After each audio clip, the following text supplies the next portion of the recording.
Welcome to this journey through one of the most unsettling and unexplained cases ever documented in the American history. Before we begin, I invite you to leave in the comments where you're watching from and the exact time at which you're listening to this narration. We are interested to know how far these documented accounts reach and at what moments of day or night they find their listeners. Welcome to this journey through one of the most unsettling and unexplained mysteries ever documented in the American history. Before we begin, I invite you to leave in the comments where you're watching from and the exact time at which you're listening to this narration. We are interested to know how far these documented accounts reach and at what moments of day or night they find their listeners.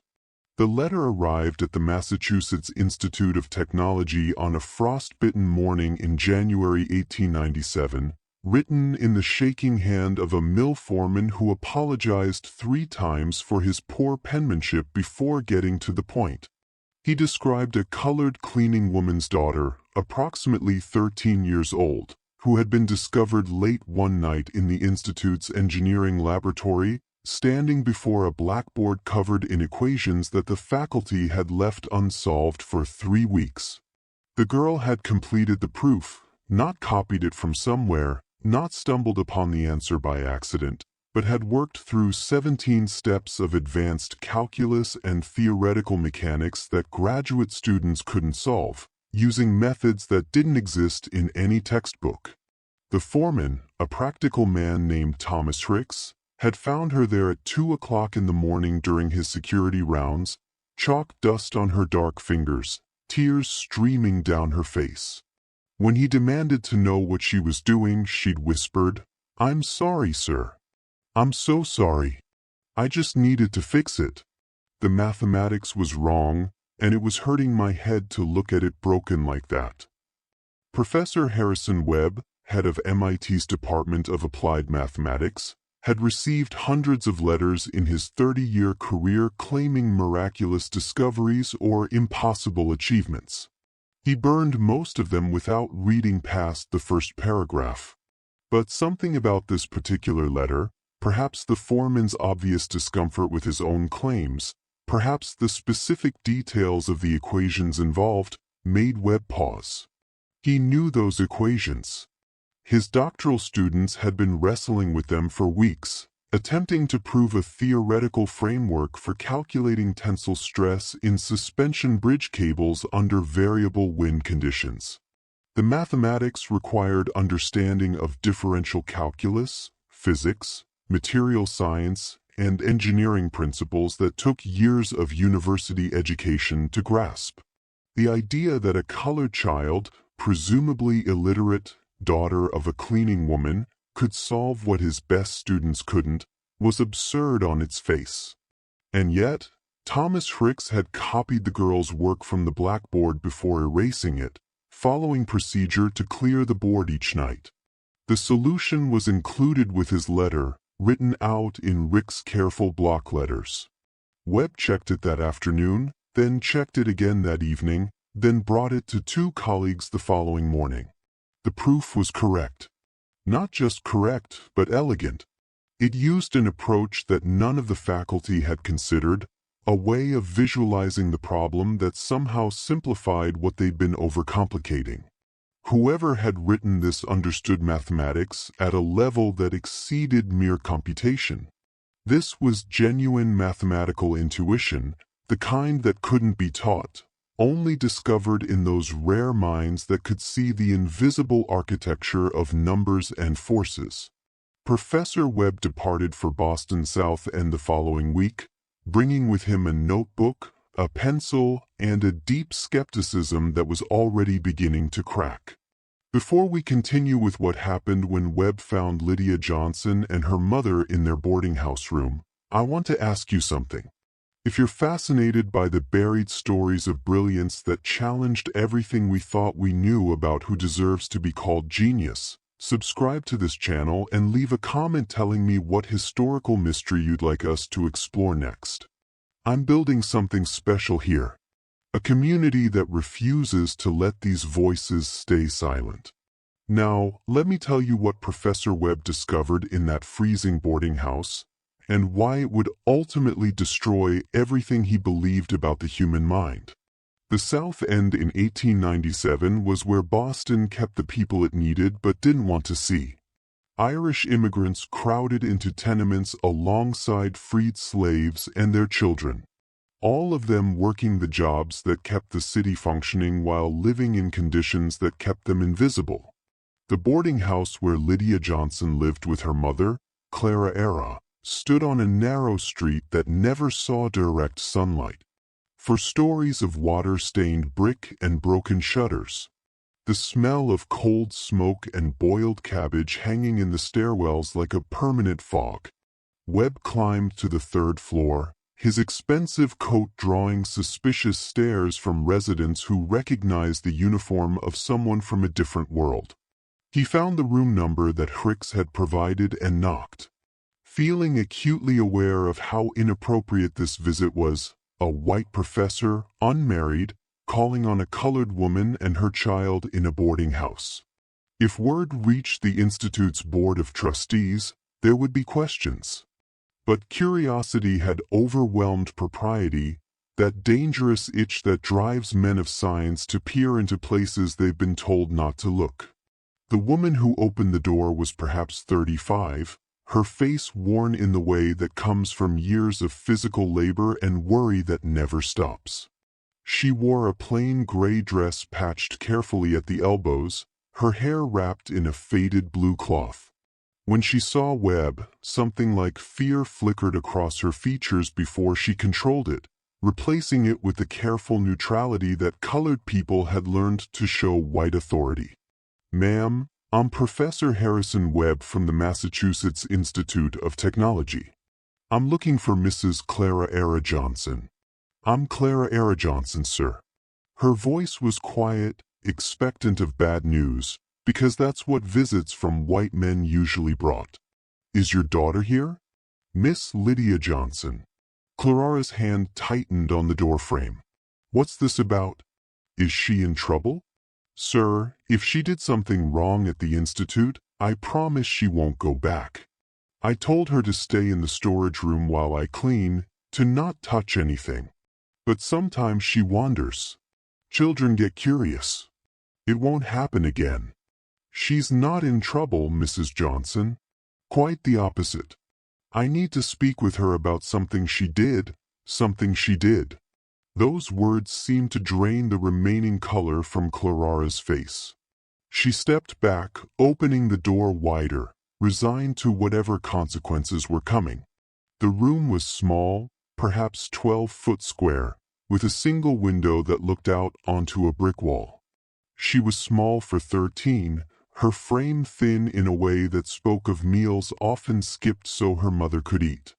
Her skin was dark brown, her hair plaited tightly against her skull, her dress a faded calico that had been let out multiple times as she grew. When she looked up at Webb, he saw her eyes, wide and dark, and containing something that made him profoundly uncomfortable. They were eyes that looked at him and through him simultaneously. Eyes that seemed to be calculating something he couldn't perceive. "Lydia, this is Professor Webb from MIT. He wants to talk to you." Clara's voice carried a warning underneath. "Be respectful. Be small. Don't give them reasons." "Good afternoon, sir." Lydia's voice was barely above a whisper. She stood, setting aside what she'd been holding, a piece of newspaper that she'd been studying. Webb moved closer, curious. The newspaper page showed an advertisement for agricultural equipment, but Lydia had covered the margins with tiny mathematical notations, numbers, and symbols written in pencils so small they were barely legible. "Miss Johnson, I want to ask you about something that happened last Tuesday night at the Institute. The foreman, Mr. Hicks, found you in one of our laboratories. Do you remember?" Lydia's gaze dropped to the floor. "Sir, I'm sorry, sir. I know I shouldn't have been there." "What were you doing?" "I was looking at the blackboard, sir.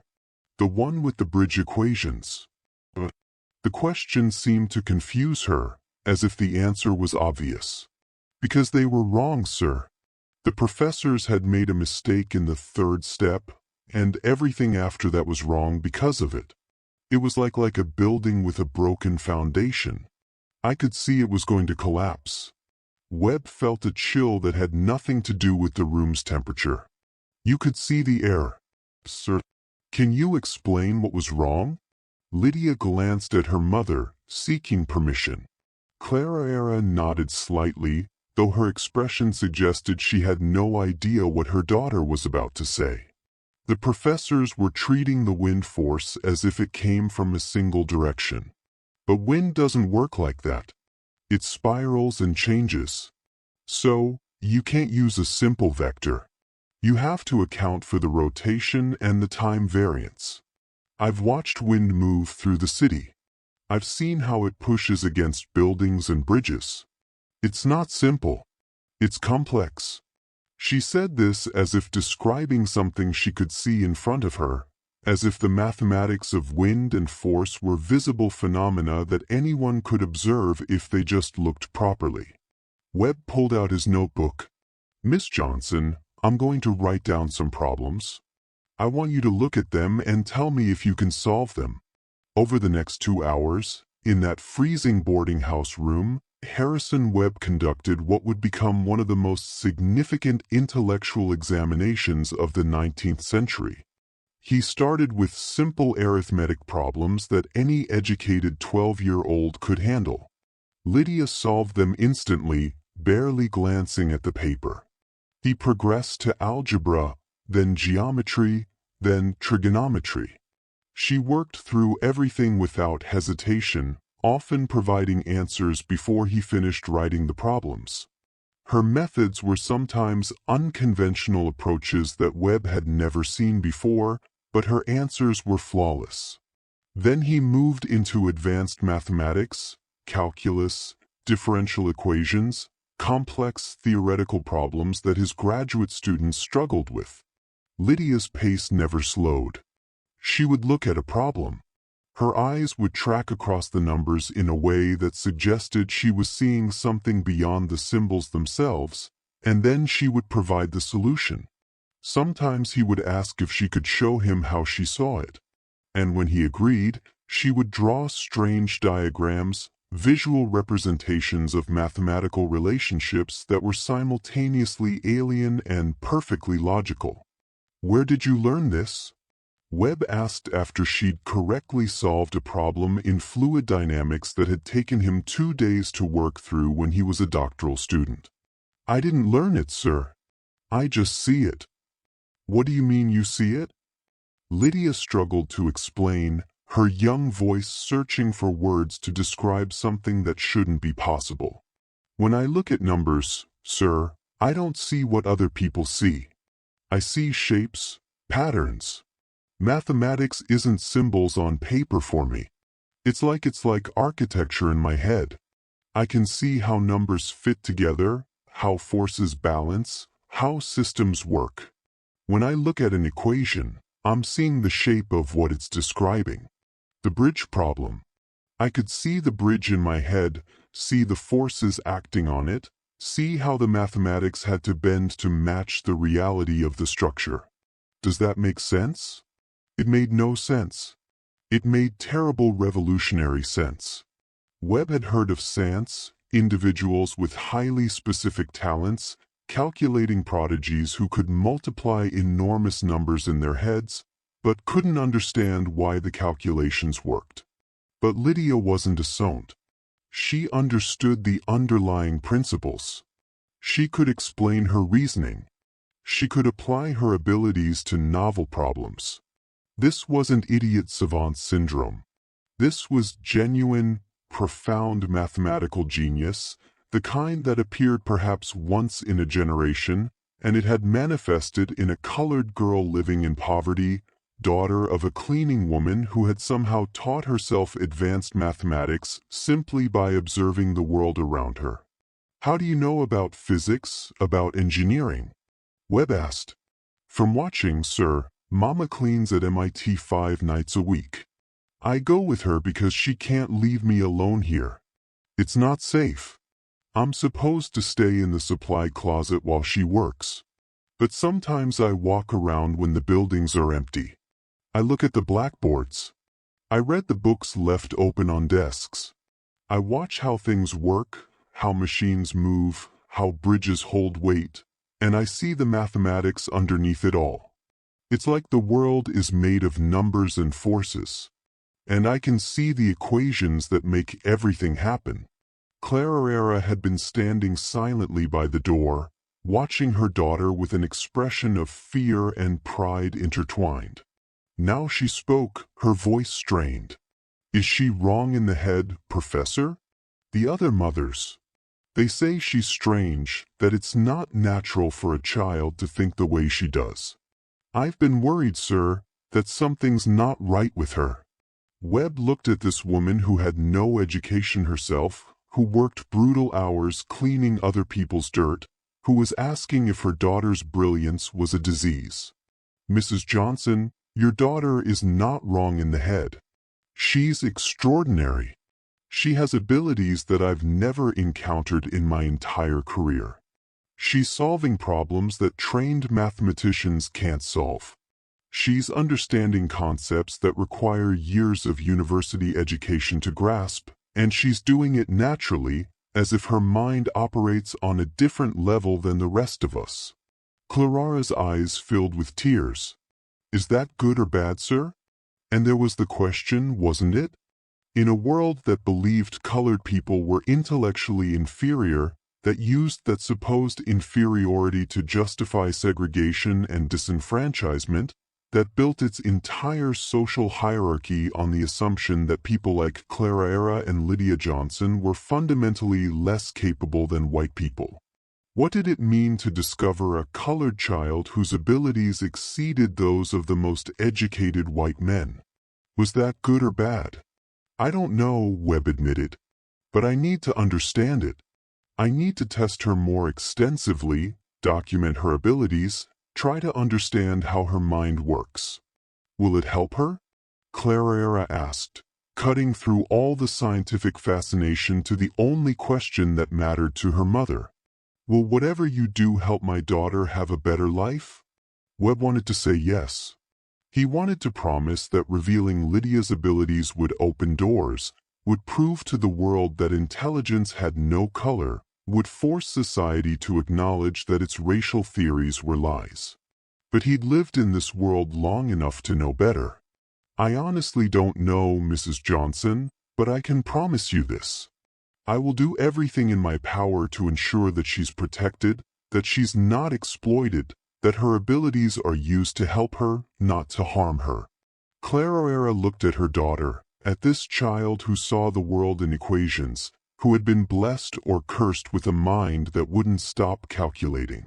Lydia, baby, what do you want?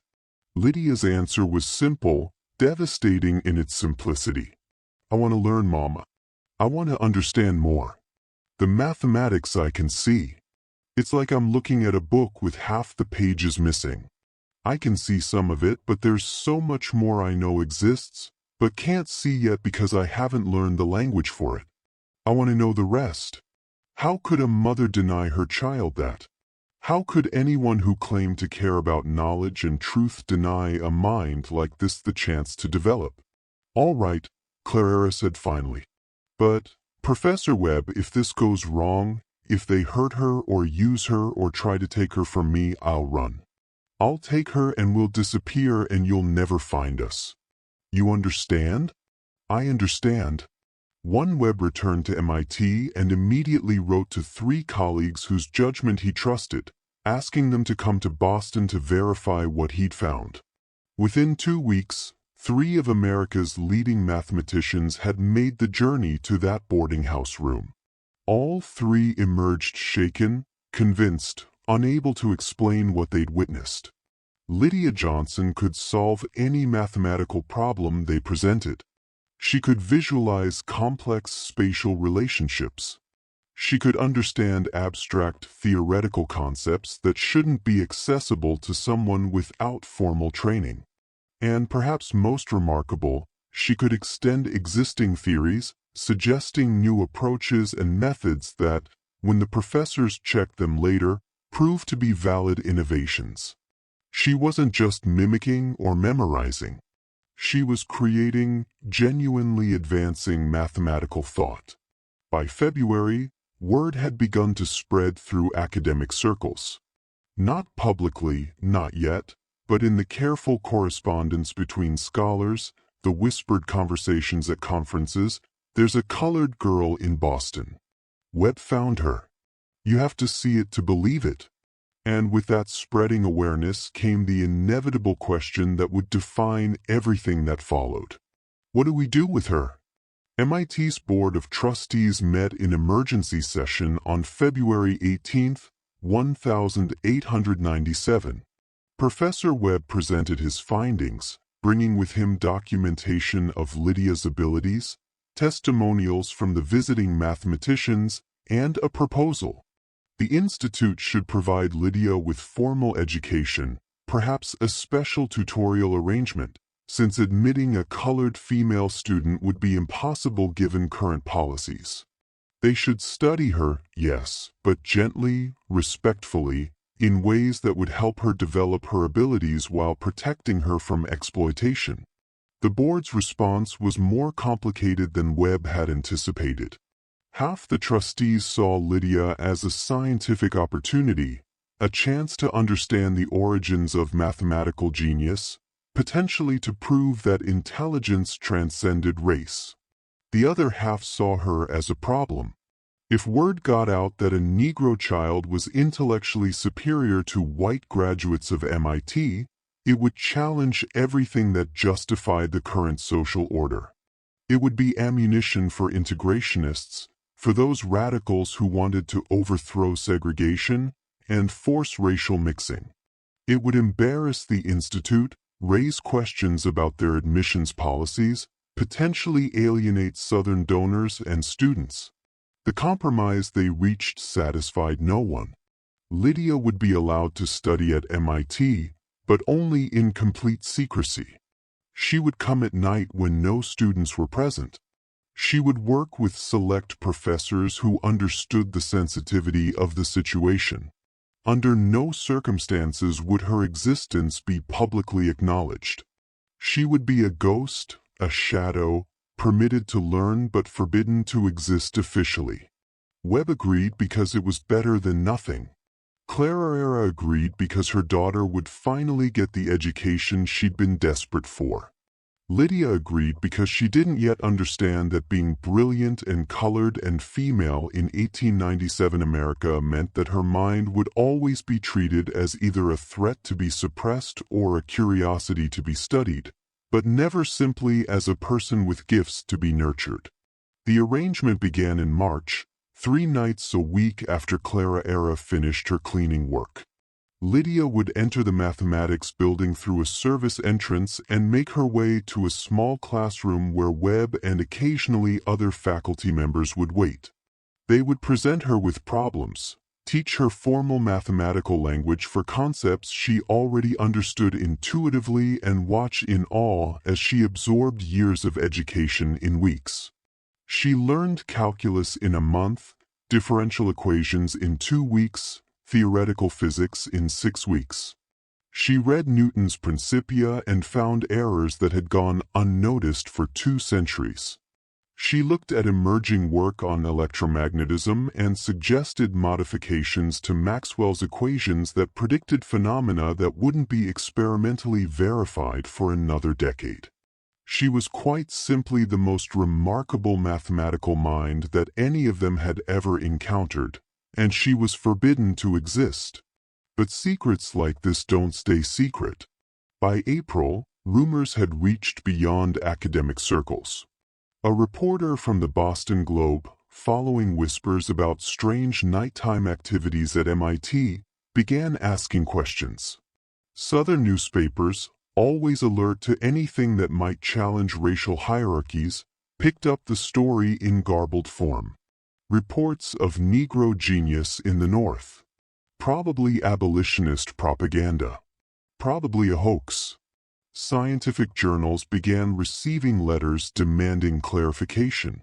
And in Virginia, a man named Dr. Marcus Thorne, who had built his career on cranimetric research, proving Negro intellectual inferiority, read about Lydia Johnson and became obsessed with disproving her existence. Thorne was 53 years old, a physician by training, a racial theorist by passion. He had published extensively on skull measurements, brain weights, facial angles, all the pseudoscientific apparatus that white supremacy had dressed in the clothes of objective research. His work was cited in legal decisions upholding segregation, in political speeches justifying disenfranchisement, in popular books explaining why racial hierarchy was natural and inevitable. And now this girl in Boston threatened to demolish everything he'd built. If a Negro child could demonstrate mathematical abilities superior to educated white men, then the fundamental premise of racial science, that intelligence was biologically determined by race, was false. Thorne couldn't allow that. He wrote to MIT's Board of Trustees demanding access to examine Lydia to verify her abilities to determine whether this was genuine genius or some elaborate trick. His letter carried an implicit threat. If MIT refused to allow proper scientific examination, Thorne would publicly claim they were perpetrating a fraud using a trained child to manufacture false evidence of Negro intelligence for political purposes. The board, trapped between competing pressures, made another compromise. They would allow a controlled examination by a panel of outside scientists, including Thorne, to verify Lydia's abilities and determine their significance. Webb argued against this. He'd read Thorne's work. He knew the man's agenda, but the board overruled him. Better to allow the examination and let the truth speak for itself than to appear to be hiding something. The examination was scheduled for May 15, 1897.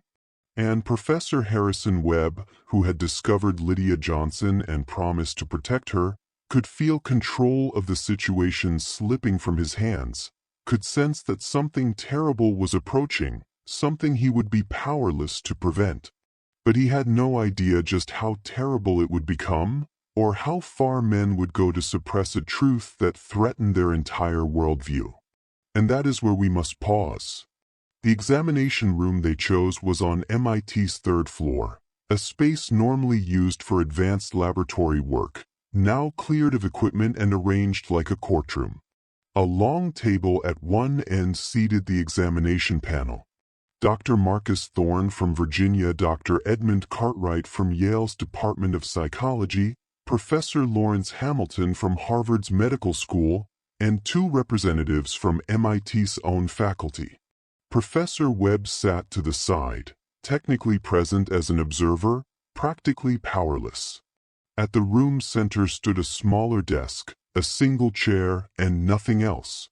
This is where Lydia would sit, isolated, visible from all angles, subject to scrutiny from every direction. Lydia Johnson waited outside in the hallway, forbidden from entering. The board had decided that her presence might somehow influence the examination, as if a cleaning woman could secretly signal advanced mathematical solutions to her daughter. When Lydia entered, escorted by a stern-faced administrator, the 5 men at the table fell silent, studying her with the clinical detachment they might apply to an unusual specimen under glass. She wore her best dress, which was still worn and patched, her hair plaited so tightly it pulled at her scalp. She was 13 years old, barely 5 feet tall, 70 at most, walking into a room full of white men who had the power to define her entire existence. Webb watched her face, looking for fear. But what he saw instead was that strange analytical expression she wore when confronting a mathematical problem, as if she was calculating the dimensions of the trap she'd walked into. "Sit down, girl," Thorne said, not bothering with her name.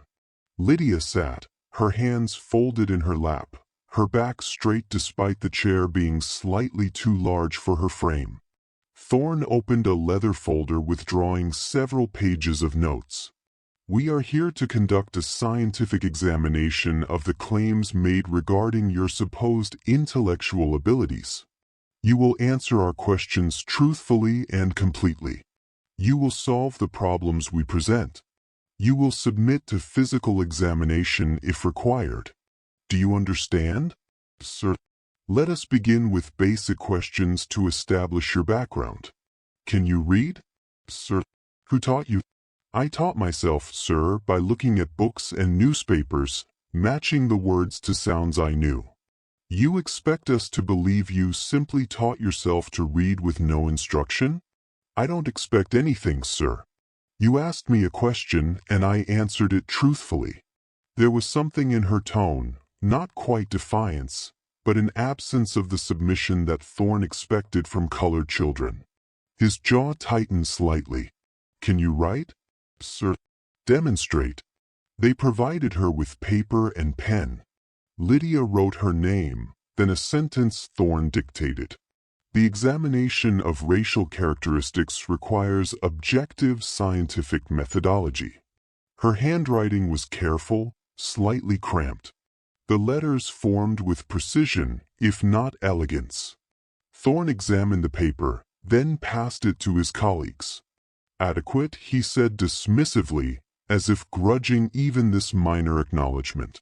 "Now we will proceed to mathematical assessment. Dr. Cartwright will present the first problem." Cartwright was younger than Thorne, perhaps 40, with the bland handsomeness of someone who had never encountered serious opposition to his views. He opened his own folder, selected a page, and read aloud, "A train leaves Boston, traveling west at 40 miles per hour. 2 hours later, a second train leaves Boston, traveling west at 60 miles per hour. How long will it take the second train to overtake the first?" It was a problem that any decent student of algebra could solve. The kind of question designed to establish baseline competence. Lydia answered before Cartwright finished reading. 3 hours, Cartwright blinked. "You need to show your work." The first train travels for 2 hours before the second train starts covering 80 m. The second train is 20 miles per hour faster, so it closes the gap at 20 miles per hour. 80 divided by 20 equals 4 hours of travel time for the second train. But you asked how long after the second train departs, so it's 3 hours. Cartwright checked his notes. "That's correct, but you should write out the equations." "If you want me to write them, I will, sir." "But you asked for the answer, and I gave it to you." The examination continued for the next hour, progressing through increasingly difficult mathematics, algebra, geometry, trigonometry, calculus. Each time, Lydia would listen to the problem, sometimes ask for clarification of what exactly they wanted her to find, then provide the answer with minimal delay. The panel began glancing at each other, the kind of looks that pass between people who are witnessing something they can't quite process. Webb watched Thorne's expression shift from confident superiority to confusion to something darker. Anger perhaps, or fear. Around the second hour, Thorne took over the questioning directly. "These are parlor tricks," he announced. "Memorization and training. The girl has been coached to perform these calculations. We need to test genuine understanding, not rote responses." He withdrew a different set of papers. Problems he'd prepared specifically for this examination. Complex theoretical questions that couldn't be solved through memorization because they required real understanding of underlying principles. Here is a problem in advanced mechanics. A bridge span of 200 feet is supported by cables arranged in a parabolic curve. Given the following specifications for cable tension, deck weight, and load distribution, calculate the maximum safe load the bridge can support under sustained wind pressure of 30 m/h. He read out a series of specifications, numbers, and measurements that would take even a trained engineer time to organize and understand. Lydia listened, her eyes tracking slightly as if following invisible calculations in the air in front of her. "Sir, I need to clarify something before I answer." "What are you asking for?" "Theoretical maximum load based on the cable specifications alone, or practical maximum load accounting for deck stress distribution and connection point failure risks?" Thorne stared at her. "Explain the difference." "The cables themselves might be able to support a certain weight, but if that weight is distributed unevenly, or if the connection points where the cables attach to the deck aren't reinforced properly, the bridge will fail at a lower load than the cables alone could theoretically handle." Engineering isn't just about individual components. It's about how systems interact.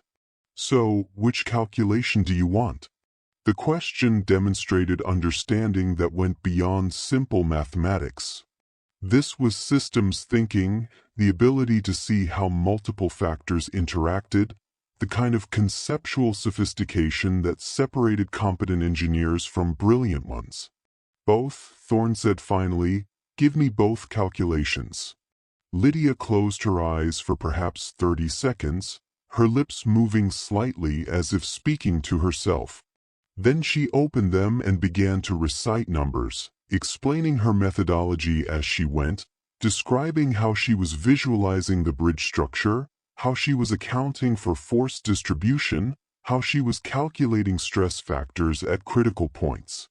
She provided two numbers, one for theoretical maximum based on cable strength alone, another lower number for practical maximum accounting for system vulnerabilities. The panel sat in stunned silence.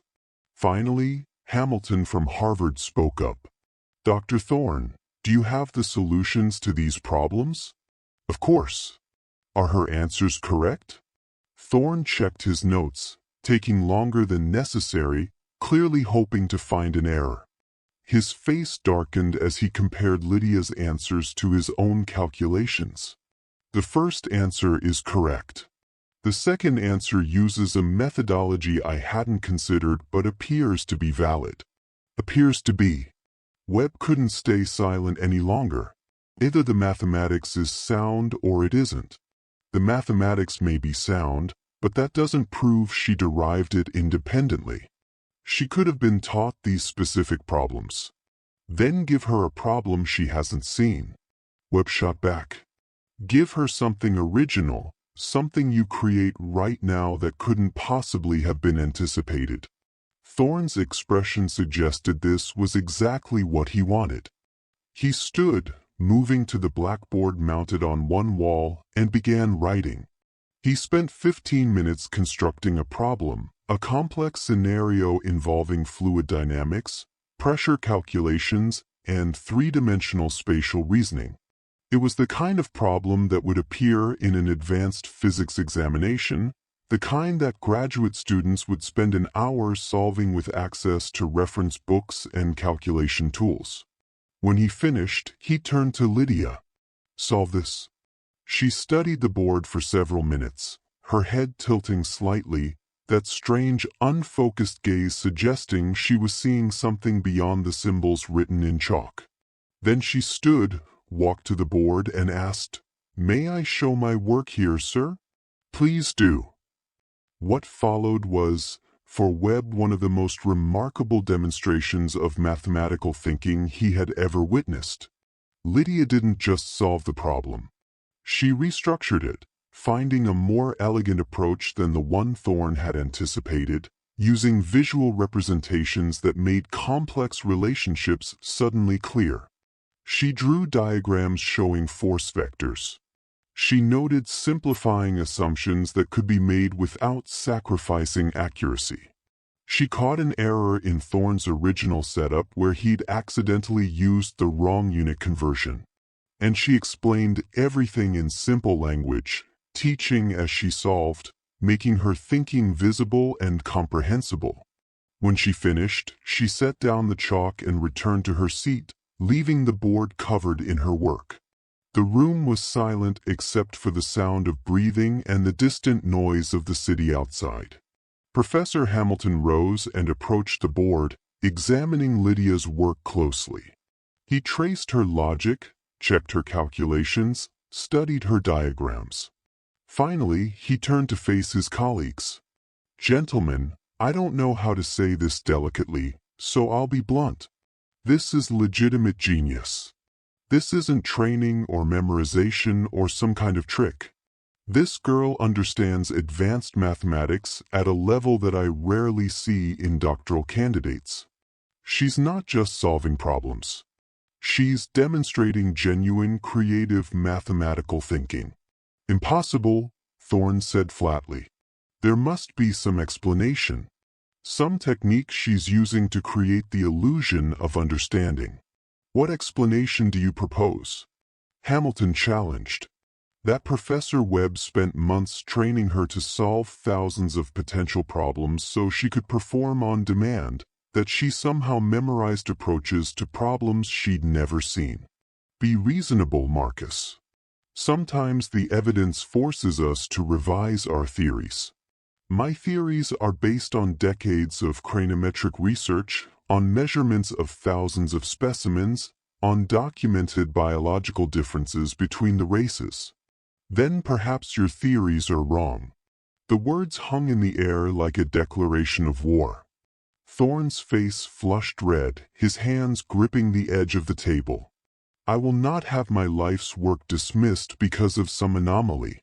Science is about understanding the general rule, not being distracted by outliers." "She's not an outlier," Webb interjected. "Or rather, she is, but not in the way you think. She's an outlier in human cognition generally, not in Negro cognition specifically. What she proves is that the capacity for this kind of genius exists across racial lines.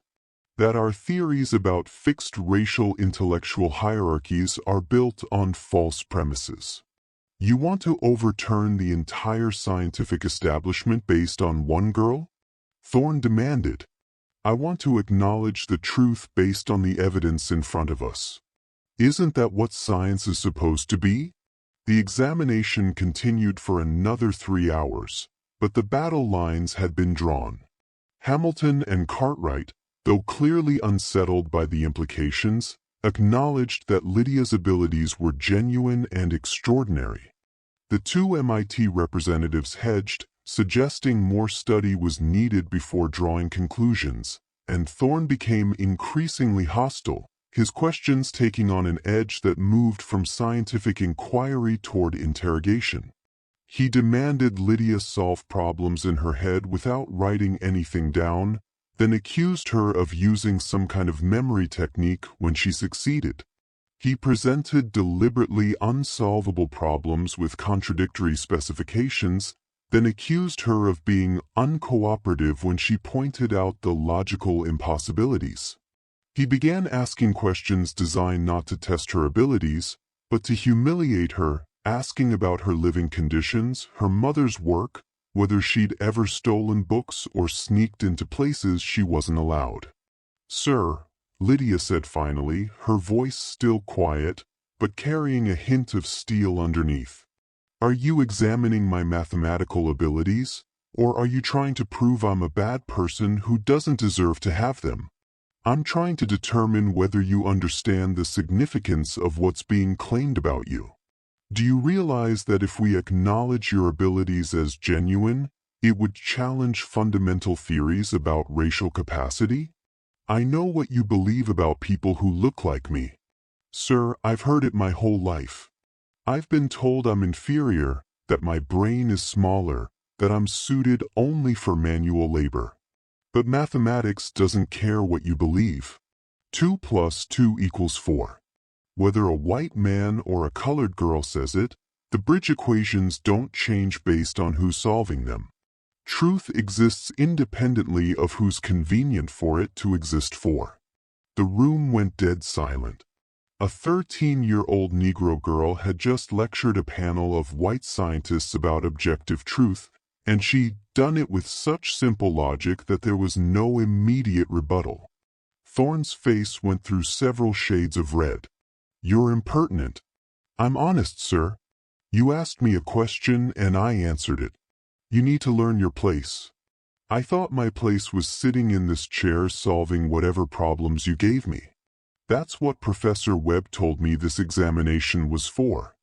If you wanted me to be quiet and submissive, you should have said that was being tested, too." Webb wanted to applaud and shout at her simultaneously. She was right, devastatingly right, but she was also a colored child speaking to white men with authority, and that was dangerous in ways that mathematics couldn't protect her from. Hamilton cleared his throat. "Perhaps we should take a brief recess. This has been an intensive examination, and I think we all need to collect our thoughts before proceeding to physical measurements." Physical measurements. Webb's stomach dropped. He'd been dreading this part. Chronometry, the measurement of skull size and shape, was considered essential to any scientific examination of intelligence. In 1897, Thorne would want to measure Lydia's head, compare her skull dimensions to his charts and tables, try to find some physical explanation for her abilities that didn't threaten his theories about racial hierarchy. And there was no good outcome. If her skull measurements were unremarkable, Thorne would use that to argue her abilities must be fraudulent because genuine intelligence required certain physical characteristics. If her measurements were unusual, she'd become a specimen to be studied, poked, prodded, possibly even subjected to more invasive examinations. During the recess, Webb found Clara Era in the hallway. She stood when she saw him, her face tight with worry. "How is she holding her own?" "She's brilliant, Clara. She's proving everything we knew about her abilities, but that's making it worse in some ways." "What do you mean?" "Half the men in there are convinced she's extraordinary. The other half are terrified of what that means. And frightened men are dangerous." Clara Era grabbed his arm, her grip surprisingly strong. "Professor Webb, if they try to hurt her, if they try to take her from me, you have to help us get away. I can't let them turn my baby into some kind of exhibit. It won't come to that. You can't promise that. You're a good man, Professor. I can tell. But you're one person and they're the whole world. If the whole world decides it needs to suppress what Lydia is, what can one good man do?" It was the question that would haunt Webb for the rest of his life. When they reconvened, Thorne had regained his composure, though his eyes held something cold and calculating. "We need to proceed to anthropometric measurements. Standard chronometric protocol." He withdrew a set of calipers from his bag. Metal instruments designed to measure skull dimensions with precision. "Miss Johnson, if you would stand and come here." Lydia looked at Webb, seeking some signal about whether this was safe. He had no signal to give her. She stood and approached Thorne, her small frame tense. "This won't hurt," Thorne said, though his tone suggested he didn't particularly care whether it did. "I'm going to measure various aspects of your skull structure. Hold still." He positioned the calipers against her head, measuring from different angles, calling out numbers that Cartwright recorded in a notebook. Maximum cranial length, cranial breadth, cranial height, facial measurements, angles, and proportions. The process took 20 minutes, during which Lydia stood perfectly still, her eyes fixed on some distant point, her jaw clenched. When Thorne finished, he studied his notes with an expression of deep frustration. The measurements are within normal ranges for her age and sex. Cranial capacity appears adequate, though, of course, we cannot determine brain weight without dissection. The casual mention of dissection, as if Lydia were already a corpse to be studied, made Webb's blood run cold. "That won't be necessary," he said sharply. "We're examining a living child, not preparing a cadaver for autopsy. Obviously, we cannot dissect a living subject." Thorne replied with exaggerated patience. But it does limit our ability to draw definitive conclusions about the physical basis of her supposed abilities. There's nothing supposed about them. You've spent 5 hours watching her solve problems that most people couldn't solve with weeks of study. At what point does the evidence become sufficient? Evidence is meaningless without proper theoretical framework. Yes, the girl can perform mathematical operations. That's documented. But what does it mean? Is this genuine intelligence or some form of savant syndrome? An isolated ability divorced from general reasoning capacity? Is this a unique case or evidence of broader patterns we failed to observe? Can these abilities be reliably transmitted to offspring? Or are they a genetic anomaly? These are the questions that matter scientifically. Those questions all assume she's here to be studied like a lab specimen instead of educated like a human being with extraordinary gifts. She's a Negro, Thorne said flatly. Her education or lack thereof is not my concern. My concern is understanding the scientific implications of her case for our theories of racial intelligence. And there it was stated plainly. Lydia wasn't a person to Thorne. She was data, a problem to be solved, an inconvenience to be explained away or absorbed into existing frameworks that kept the racial hierarchy intact. Hamilton spoke up, his tone careful. Dr. Thorne, I think we need to acknowledge that this examination has demonstrated genuine, extraordinary abilities. The question is what we do with that information. We study her further, Thorne said immediately. Comprehensive testing over an extended period, multiple examinations by different researchers, documentation of her development over time. This is too significant to be resolved in a single day. You want to turn her into a permanent research subject. Webb said, I want to pursue proper scientific investigation. Surely you understand that this case demands thorough study. What I understand is that you want to lock a 13-year-old girl in a laboratory and test her until you either explain away her abilities or she breaks under the pressure. Don't be dramatic. We're not discussing anything harmful. Simple observation and testing. Simple observation that would require removing her from her home, separating her from her mother, making her entire existence about satisfying your scientific curiosity. The argument escalated, voices rising, the 5 men talking over each other, and in the middle of it all, Lydia stood silently, listening to them debate her future, as if she weren't present, as if she had no say in what happened to her own life.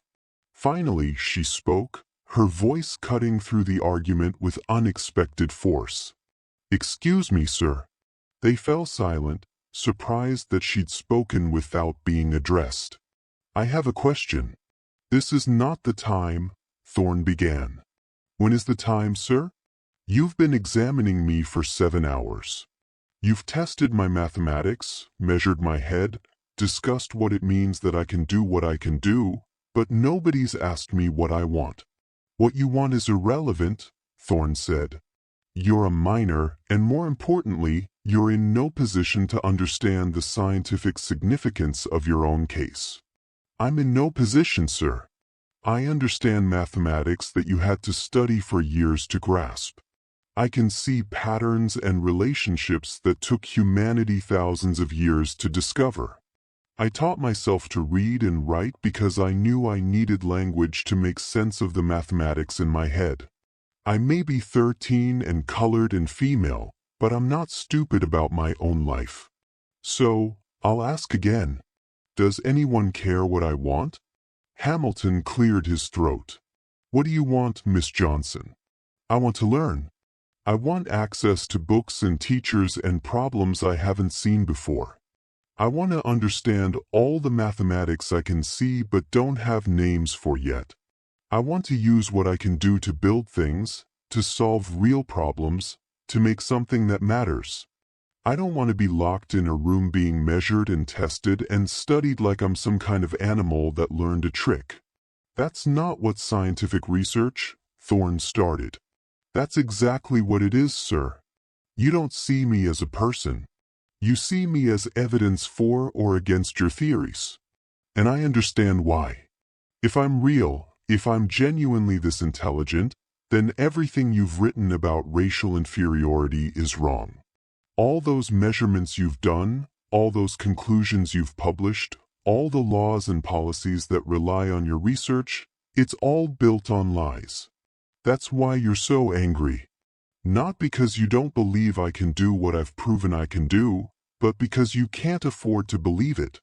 The silence that followed was absolute.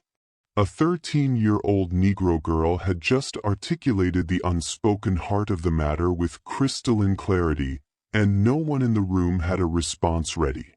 Thorne's face was purple now, his hands shaking slightly. When he spoke, his voice was dangerously quiet. You have no idea what you're talking about. I understand more than you think, sir. I understand that you're scared. I understand that admitting I'm right means destroying your reputation. I understand that powerful men don't like being proved wrong by powerless girls. But I also understand mathematics.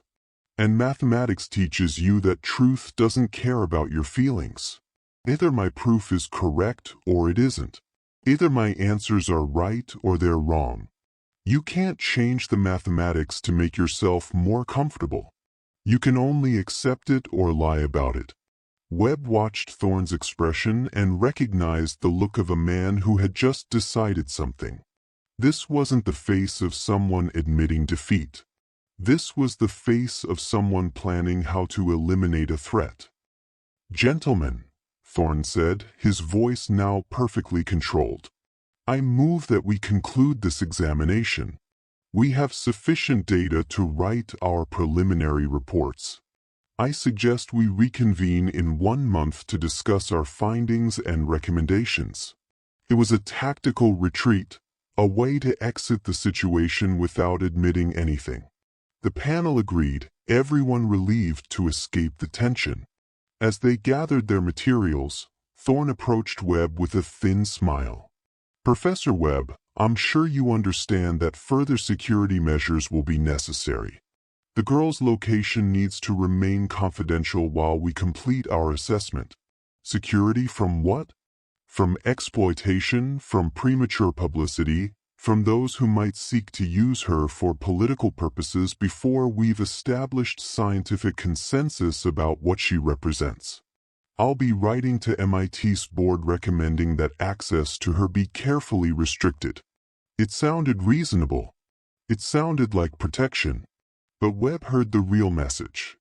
Thorne wanted to control access to Lydia to ensure that only researchers who shared his agenda could examine her to manage the narrative about what her abilities meant.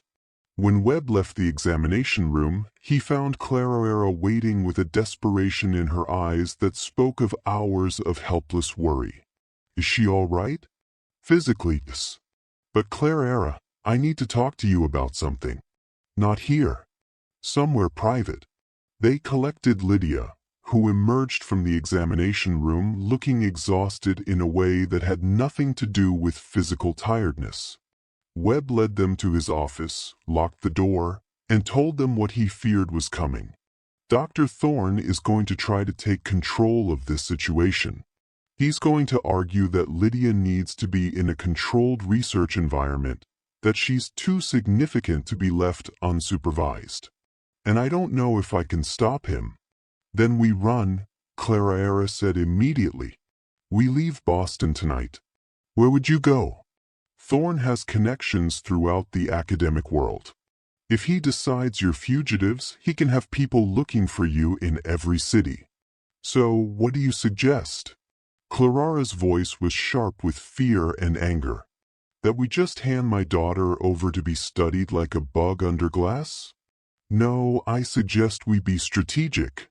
We document everything. We build a coalition of researchers who acknowledge Lydia's abilities and oppose treating her as a specimen.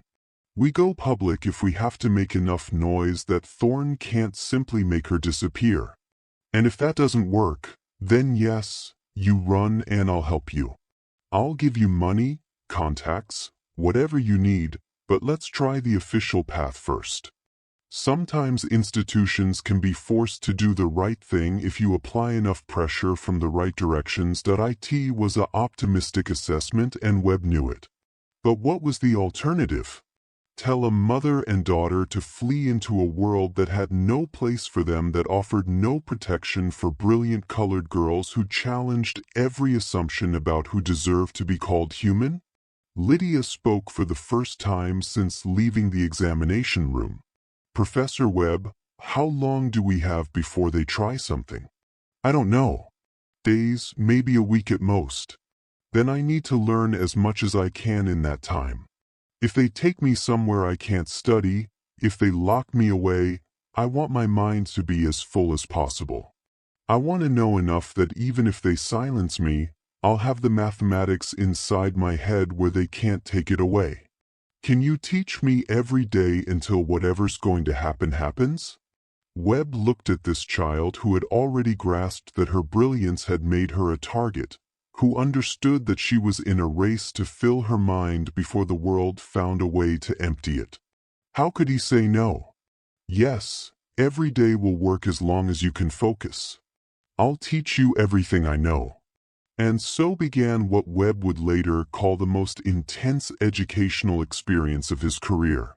For the next 12 days, he met with Lydia for 6 to 8 hours daily, teaching her advanced mathematics, physics, engineering principles, everything he could compress into the time they had. She absorbed it all with that same frightening capacity she demonstrated from the beginning, understanding in hours what should take months, making connections he'd never seen, asking questions that revealed depths he hadn't imagined. But underneath the intellectual excitement, they all felt the clock ticking, felt the weight of borrowed time, knew that somewhere Dr. Marcus Thorne was planning his next move. On May 28, 1897, that move came. Webb arrived at the boarding house to find it surrounded by police. Lydia Johnson was being restrained by 2 officers while she screamed for her daughter. And Lydia was being led into a closed carriage by men in dark coats, her hands bound, her face blank with shock. Webb ran forward, shouting, demanding to know what authority they had. One of the officers showed him papers signed by a judge declaring Lydia Johnson a ward of the state subject to immediate protective custody for her own welfare. The justification: her mother was deemed unfit to care for a child with special medical needs. Those needs being undefined but sufficient to warrant removal. It was all legal, all proper, all completely destroying everything Webb had promised to prevent. "Where are you taking her?" he demanded. "To a private medical facility where she can receive appropriate care," one of the men in dark coats replied. He had the bland efficiency of someone carrying out orders without questioning them. "She'll be evaluated by specialists, given proper treatment. Kept safe." "Safe from what?" Lydia screamed. "I'm her mother. She's safe with me." "Ma'am, the state has determined that your daughter's condition requires professional supervision. Please don't make this more difficult." They loaded Lydia into the carriage. As the door closed, she looked back at Webb and her mother, and in her eyes, Webb saw something that would haunt him forever. Not fear, not anger, but a terrible understanding that this was always how it was going to end. That brilliance and blackness and being female in 1897 America meant that someone would eventually decide you needed to be controlled, studied, or suppressed. The carriage pulled away. Lydia collapsed, sobbing. Webb stood helpless, watching genius being kidnapped in broad daylight under color of law, and he knew with sick certainty that Dr. Marcus Thorne had found a way to get exactly what he wanted. Lydia Johnson would disappear into a medical facility where she could be studied in isolation, where no one would hear her voice or recognize her humanity, where her extraordinary mind would be treated as a specimen to be examined, explained, or explained away. But Webb was wrong about one thing. What Thorne planned for Lydia was far worse than simple isolation and study. And what would happen over the next 6 months would force Webb to make choices that would destroy his career, challenge his faith in institutions, and ultimately ask whether one brilliant child was worth burning down everything he'd built his life upon. The facility was called Brightwater Institute, a name deliberately chosen to suggest healing and hope rather than imprisonment and experimentation. It sat on 40 acres of isolated land in western Massachusetts, surrounded by stone walls and iron gates, accessible only by a single private road that wound through dense forest. From the outside, it looked almost pastoral, a large manor house converted to institutional use with manicured grounds and flowering gardens. But the windows on the upper floors had bars, the doors locked from the outside, and the screaming that sometimes carried across those carefully maintained lawns suggested that whatever happened inside Brightwater had nothing to do with healing. Professor Harrison Webb spent the first week after Lydia's abduction trying every official channel available to him. He appealed to MIT's Board of Trustees, arguing that the institute had a moral obligation to protect her. They expressed sympathy, but explained they had no legal standing to challenge a state custody order. He contacted lawyers, but none would take a case involving a Negro child removed from her mother by state authority. He wrote to newspaper editors, but none would publish stories that challenged the legitimacy of scientific research or suggested impropriety in judicial decisions. He even traveled to the courthouse that had issued the custody order, demanding to see the evidence that Lydia Johnson was an unfit mother. The Claire had smiled with bland bureaucratic indifference and explained that such records were sealed for the child's protection, every door closed, every avenue blocked. The system had been designed to prevent exactly the kind of intervention Webb was attempting to ensure that once authority decided something, that decision became unquestionable. Lydia Johnson fared even worse. She lost her job at MIT, the cleaning supervisor, explaining regretfully that a woman in her emotional state couldn't be trusted around valuable equipment. She spent what little money she had on a lawyer who took her payment, filed a motion to challenge the custody order, and then disappeared when the motion was denied. She haunted the streets near Brightwater Institute until local police warned her that continued trespassing would result in arrest. She was a colored woman whose child had been taken by the state. The machinery of law and social order had determined she had no rights that anyone was bound to respect, and there was nothing she could do about it except grieve and wait and hope. Webb's breakthrough came from an unexpected source. On June 10th, he received an anonymous letter delivered to his office at MIT. The envelope contained a single page written in a careful feminine hand.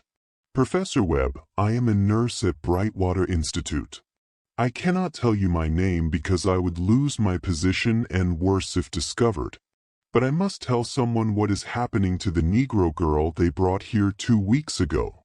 She is being held in isolation on the 3rd floor, East Wing. She receives no visitors. She is subjected to daily examinations that she does not consent to. Dr. Thorne visits 3 times per week and conducts tests that leave her distressed and withdrawn.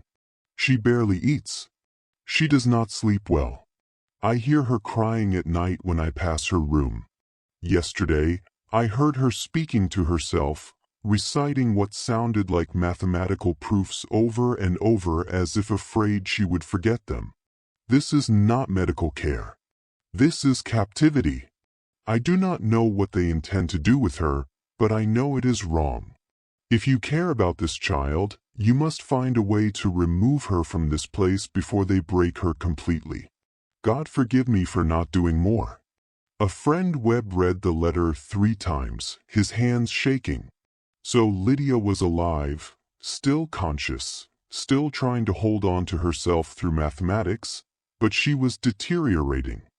He had perhaps weeks, maybe only days, before the psychological pressure of isolation and forced examination destroyed the very mind that made her extraordinary. He needed help, and he needed it from someone willing to operate outside legal constraints. He found that help in an unexpected place. Marcus Webb, no relation to Harrison, was a former Pinkerton agent who had left the agency after developing a conscience about some of the strike-breaking work he'd been required to do. He now worked independently, taking cases that interested him, often on behalf of people who couldn't afford legitimate legal representation. Webb, the professor, found Webb, the investigator, through a network of abolitionist contacts who still operated in Boston, remnants of the old Underground Railroad, who had shifted their work from helping escaped slaves to helping freed people navigate a system designed to re-enslave them through different means. "You want me to surveil a private medical facility?" Marcus Webb said when Harrison Webb explained the situation. They sat in a dim tavern in Boston's North End, far from the university district where Harrison might be recognized. "That's the beginning. Eventually, I need you to help me extract a child from that facility." "You're talking about kidnapping." "I'm talking about rescue. She was kidnapped when they took her. What I'm proposing is liberation." Marcus studied him for a long moment. "You're a university professor, respected, established, presumably with something to lose. Why are you willing to risk all that for a colored girl you've known for a few months?" "Because she's the most brilliant person I've ever encountered, and they're destroying her because her existence is inconvenient to their theories. Because I promised her mother I'd protect her, and I failed. Because if we live in a world where genius can be imprisoned for being the wrong color, then all our talk about civilization and progress and human dignity is just decoration on top of barbarism." "That's a good answer." Marcus pulled out a notebook. "Tell me everything you know about Brightwater Institute.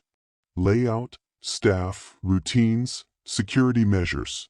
Then tell me everything about the girl. What makes her so special that they're willing to go this far?" Over the next hour, Harrison explained Lydia's abilities, the examination, Thorne's agenda, the legal maneuvering that had resulted in her capture. Marcus listened with the focused attention of someone who had spent years gathering intelligence, asking occasional questions, making notes in a personal shorthand. When Harrison finished, Marcus sat back, his expression grim. "You understand that even if we get her out, it doesn't end there. They'll hunt for her. They'll charge you with abduction, interfering with a court order, probably a dozen other crimes. You'll lose your position, possibly face prison time. Your career will be destroyed." "I know. And the girl and her mother, they'll have to disappear completely. New names, new city, constant vigilance. That's not much of a life. It's better than what she has now. It's better than being a permanent research subject in Thor's laboratory." Marcus nodded slowly. "All right, give me 2 weeks to observe the facility, map out routines, identify vulnerabilities, then we'll talk about whether extraction is feasible." "But, Professor, I need you to understand something. This kind of operation, there's always risk. People can get hurt. Things can go wrong in ways you can't anticipate. Are you prepared for that?" "What I'm not prepared for is doing nothing while a child is tortured in the name of science." "Fair enough. I'll be in touch." While Marcus Webb conducted his surveillance, Harrison tried to learn more about what was actually happening to Lydia inside Brightwater. He couldn't visit officially, but he made contact with 2 other nurses through the network of abolitionist sympathizers, women who were troubled by what they witnessed, but afraid to speak openly. From them, He pieced together a picture of Lydia's daily existence that made him physically ill. She was confined to a single room, 12 foot x 12 feet, with a bed, a desk, and a chair. She was allowed no books, no paper, no writing implements except during testing sessions. Her meals were brought by staff who were instructed not to speak to her beyond basic necessities. She was examined daily by Dr. Thorne or his associates, examinations that ranged from standard medical assessments to psychological tests designed to measure her emotional state and cognitive function under stress. The nurses reported that Thorne was particularly interested in determining whether Lydia's abilities would remain stable under conditions of isolation and deprivation. He wanted to know if her mathematical genius was robust or fragile, whether it could be broken by breaking her spirit. He talks about her like she's an experiment, one nurse whispered during a clandestine meeting in a church basement, not like she's a child. He takes notes on everything.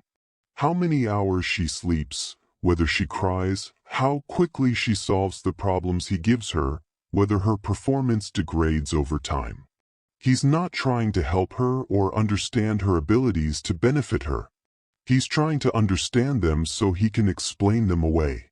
He keeps saying that if he can prove her abilities are unstable, emotional, prone to collapse under pressure, then he can argue they're not genuine intelligence, but some kind of aberrant condition.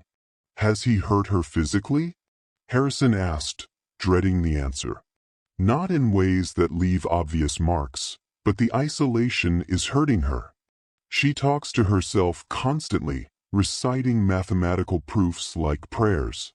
Like she's afraid if she stops thinking about mathematics, she'll forget how she barely eats. She startles at sounds. Last week, Dr. Thorne brought in another researcher, some specialist in brain anatomy from Philadelphia. They discussed her skull measurements in her presence, debated whether her cranial capacity could explain her abilities, speculated about what an autopsy might reveal. They talked about dissecting her brain like she wasn't in the room, like she was already dead. She didn't cry until they left. Then she sobbed for hours. Harrison felt rage building in him, the kind of cold, focused anger that makes men capable of things they never imagined. How much longer can she endure this? I don't know. She's strong. Stronger than most children would be. But everyone has a breaking point. Another month of this, maybe 2. Then I think you'll have a girl who's too damaged to ever fully recover. Even if you get her out. We're working on extraction. It will happen soon. It needs to happen very soon, Professor. Because I've heard Thorne talking with his colleagues. He's planning something he calls the definitive test. He won't say what it is, but the way he talks about it suggests something extreme. Whatever it is, it's scheduled for the end of June, 2 weeks from now. Harrison felt ice in his stomach. Do you have any idea what this test involves? But, Professor, you need to understand something about Dr. Thorne. He's not just a scientist pursuing knowledge. He's a man whose entire identity is built on proving Negro inferiority. This girl threatens to destroy that. And men like Thorne, when they're threatened, they don't admit they're wrong. They eliminate the threat.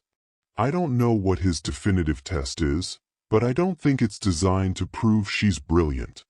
I think it's designed to prove she's broken. Harrison met with Marcus Webb. The following day, the investigator had completed his surveillance and had news. Some good, some troubling. The facility has security, but it's not particularly sophisticated, Marcus explained, spreading hand-drawn maps across Harrison's desk. For guards on rotation, but they're not military. They're local men hired for intimidation value, not actual defense. The perimeter wall is stone, 8 feet high, climbable with minimal equipment. Most importantly, there's a service entrance on the east side used for deliveries. It's locked, but the lock is simple. I could open it in under a minute. When can we go? Hold on. There are complications. First, we need to know exactly which room she's in. The facility has 30 rooms. If we're going in blind, trying different doors, we'll get caught. Second, we need a distraction. Something that draws the guards away from the East Wing long enough for us to get in. Locate her and get out. Third, we need an exit plan. Getting her out of the building is one thing. Getting her off the property and away from immediate pursuit is another. What do you suggest? I suggest we recruit help. We need someone on the inside who can tell us her exact location and maybe create the distraction we need. Do you have contacts among the staff? Harrison thought of the nurses, women who were already taking risks by passing information. Possibly, but I can't ask them to do something that would definitely cost them their positions and possibly worse. Then we need to make it worth their while. How much money can you access? Harrison had some savings, a small inheritance from his mother, funds he'd been setting aside for retirement. $3,000, perhaps a bit more if I sell some possessions. That's enough. Offer one of those nurses $1,000 to tell us exactly where the girl is and to create a distraction at a specific time. The remaining funds we use to get the girl and her mother out of Massachusetts entirely. New city, new identities, enough money to establish themselves somewhere the authorities won't immediately look. Where would they go? Canada, Toronto has a community of freed slaves, people who understand the necessity of helping others disappear. We get them across the border, connect them with contacts there, give them enough money to start fresh. It's not perfect, but it's survivable. Over the next 3 days, Harrison negotiated with one of the nurses, a woman named Elizabeth Carr, who was deeply troubled by what she witnessed at Brightwater, but terrified of losing her position. He offered her $1,000, enough money to leave nursing entirely to move to another city to start over. At first, she refused, the risk too great. But Harrison appealed to her conscience, describing what would happen if they did nothing, painting a picture of a brilliant child broken by systematic psychological torture. Finally, Elizabeth agreed, but only if Harrison promised that she would never be named, that if caught, he would claim the information came from another source. He promised, though they both knew such promises might not protect her if things went wrong.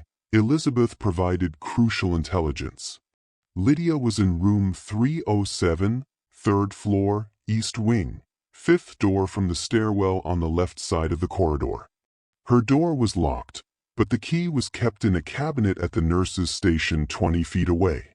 The guards changed shifts at 8 p.m., a moment of vulnerability when the evening guards were just arriving and the day guards were eager to leave.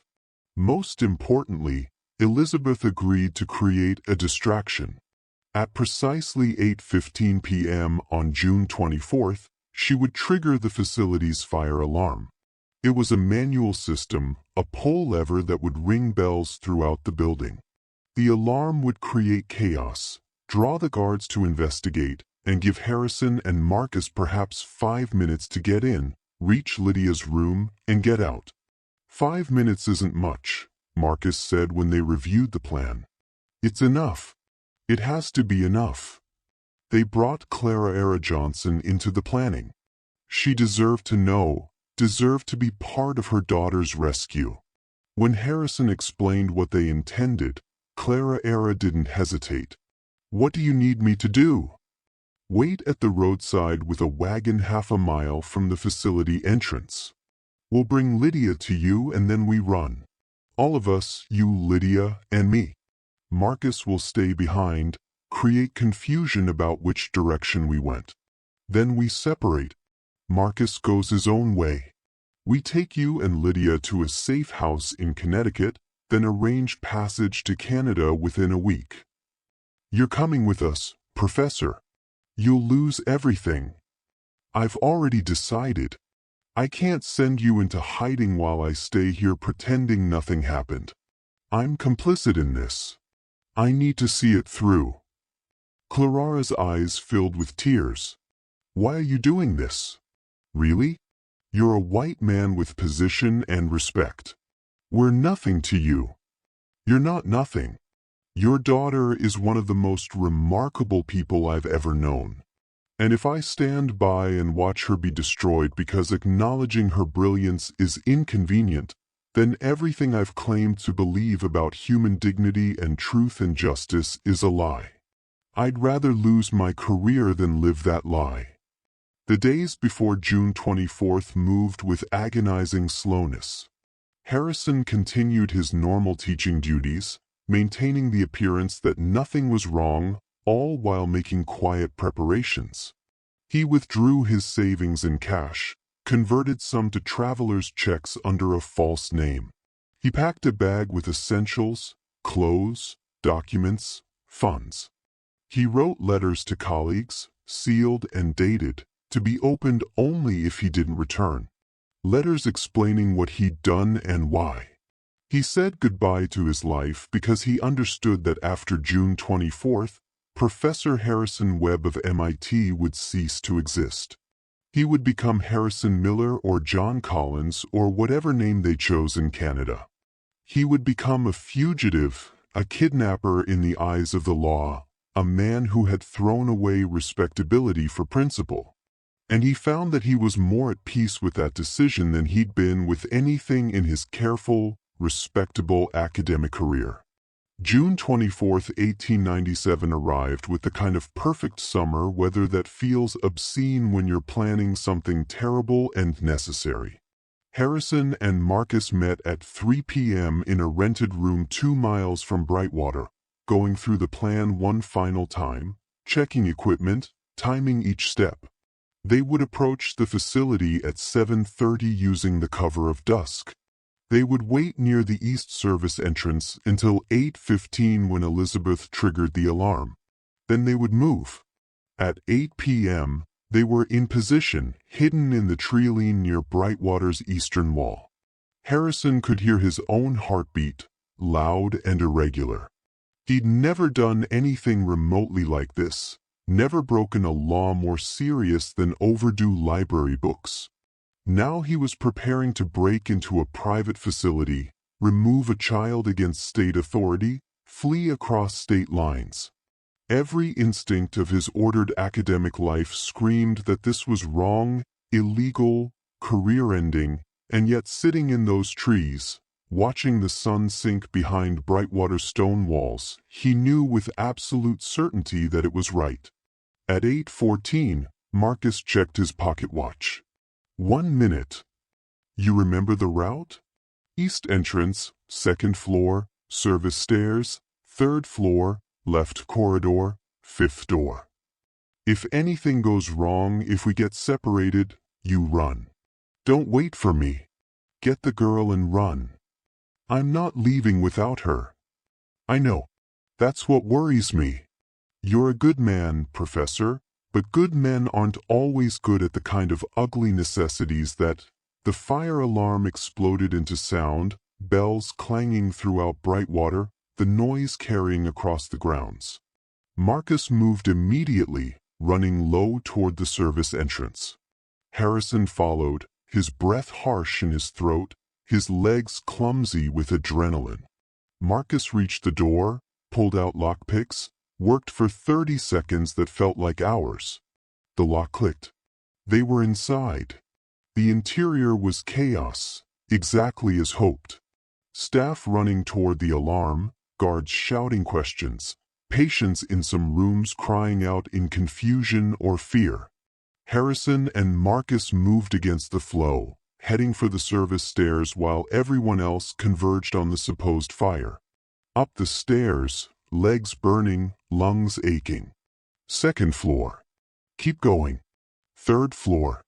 The corridor stretched ahead, dim and institutional. Doors on both sides. Fifth door on the left. Harrison counted, his vision narrowing to that single objective. There, Room 307. He tried the handle. But the keys, he gasped. Nurse's station. Marcus was already moving 20 foot down the corridor, reaching the cabinet Elizabeth had described. He forced it open with a crowbar, grabbed a ring of keys, ran back, tried the first key. Wrong. Second. Wrong. Third. Right. The lock turned, the door opened, and Harrison Webb saw what had become of Lydia Johnson. She sat on the bed, curled into herself, her arms wrapped around her knees. She was thinner than when he'd last seen her, her face hollow, her eyes too large. She wore a plain institutional gown, gray and shapeless. When the door opened, she flinched, pressing herself against the wall, her expression showing pure terror before recognition slowly filtered through. Professor Webb? Her voice was as if she hadn't used it properly in weeks. Lydia, we're getting you out right now. Can you walk? I don't understand. How are you? No time to explain. We have perhaps 3 minutes before they realize the alarm is false and start searching. Can you walk? She nodded, standing unsteadily. Harrison moved to her, supporting her weight as they moved toward the door. Marcus was already in the corridor, checking both directions. Clear. Move. They half walked, half carried Lydia toward the service stairs.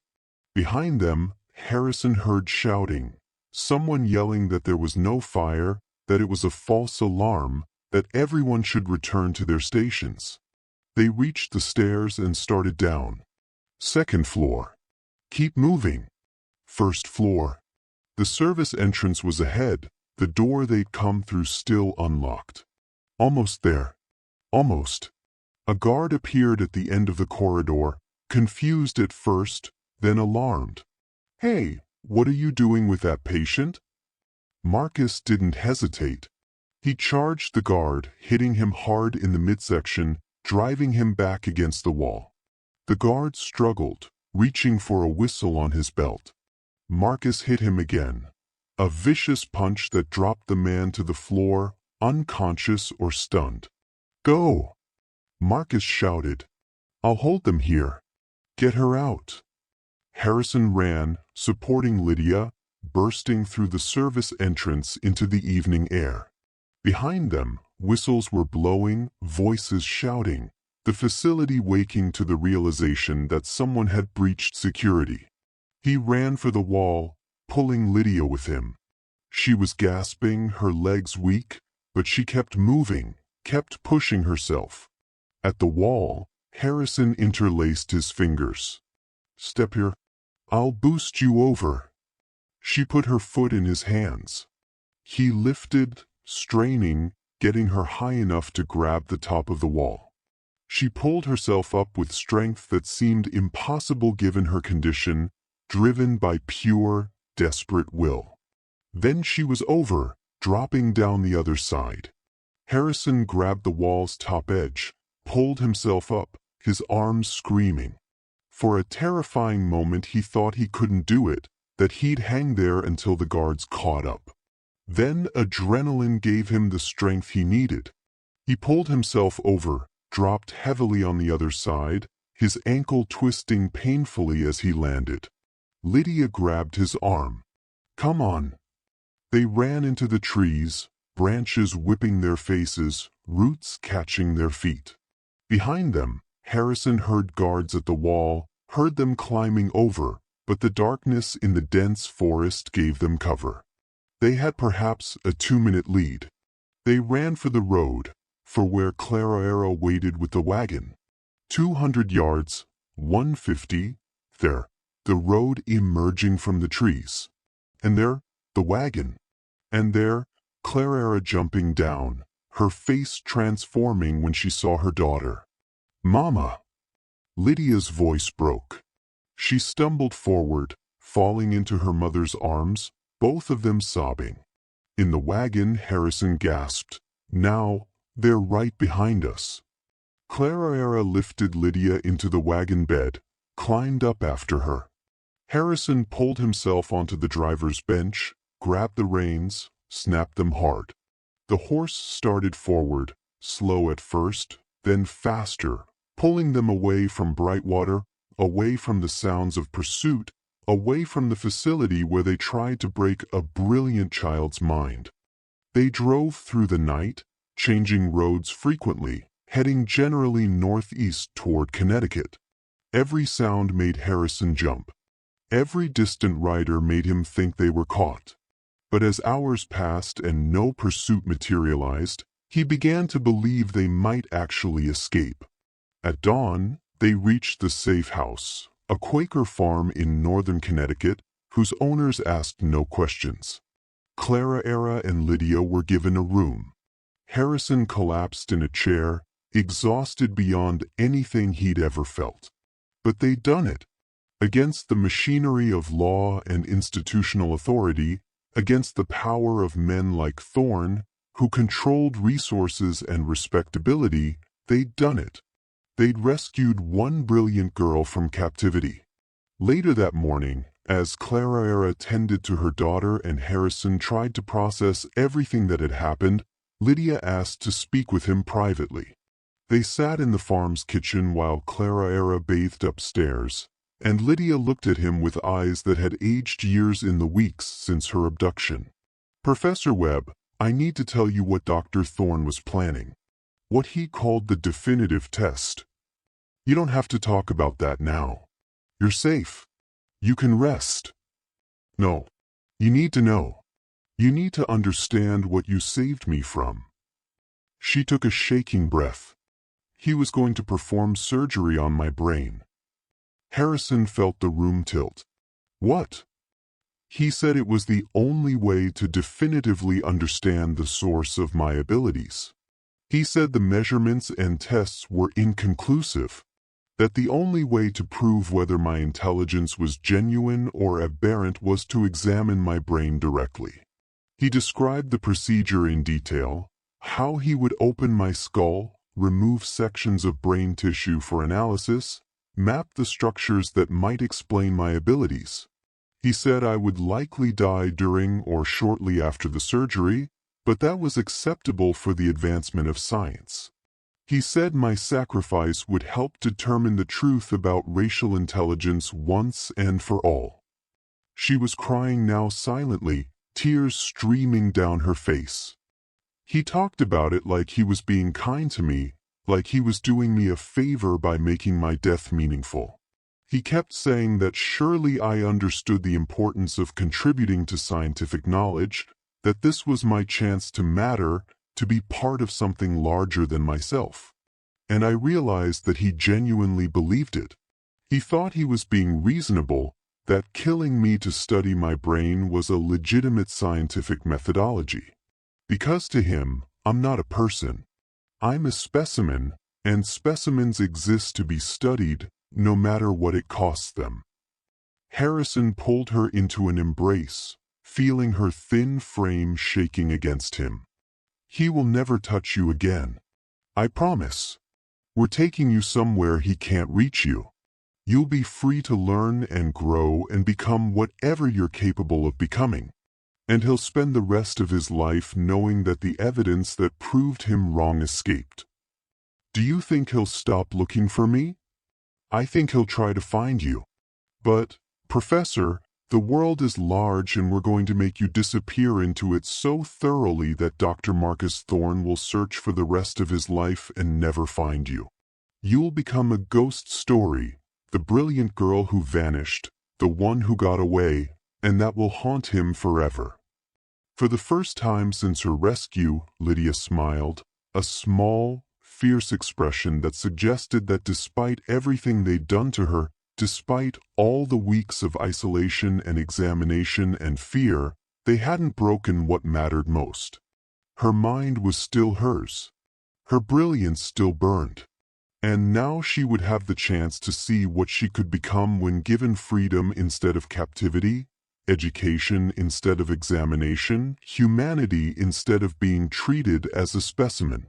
But the question that haunted all of them as they prepared for the final journey to Canada was whether escape was enough, whether one girl's freedom meant anything if the system that had tried to destroy her remained intact, ready to do the same to the next brilliant child who threatened the comfortable lies that kept the racial hierarchy in place.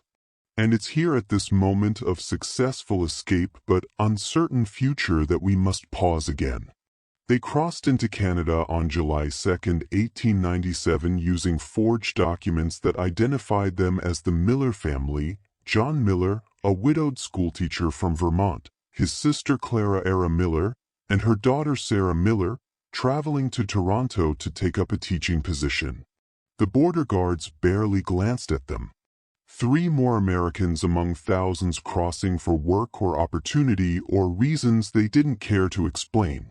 And just like that, Professor Harrison Webb ceased to exist. John Miller, with his small savings and his guilty conscience and his determination to see through what he'd started, took his place.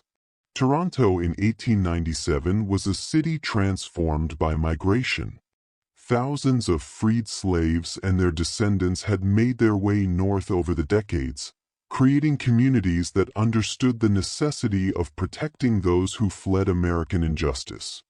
The Millers, as they now called themselves, found rooms in one of these communities, a boarding house run by a woman named Margaret Hawthorne, whose own parents had escaped slavery via the Underground Railroad 50 years earlier.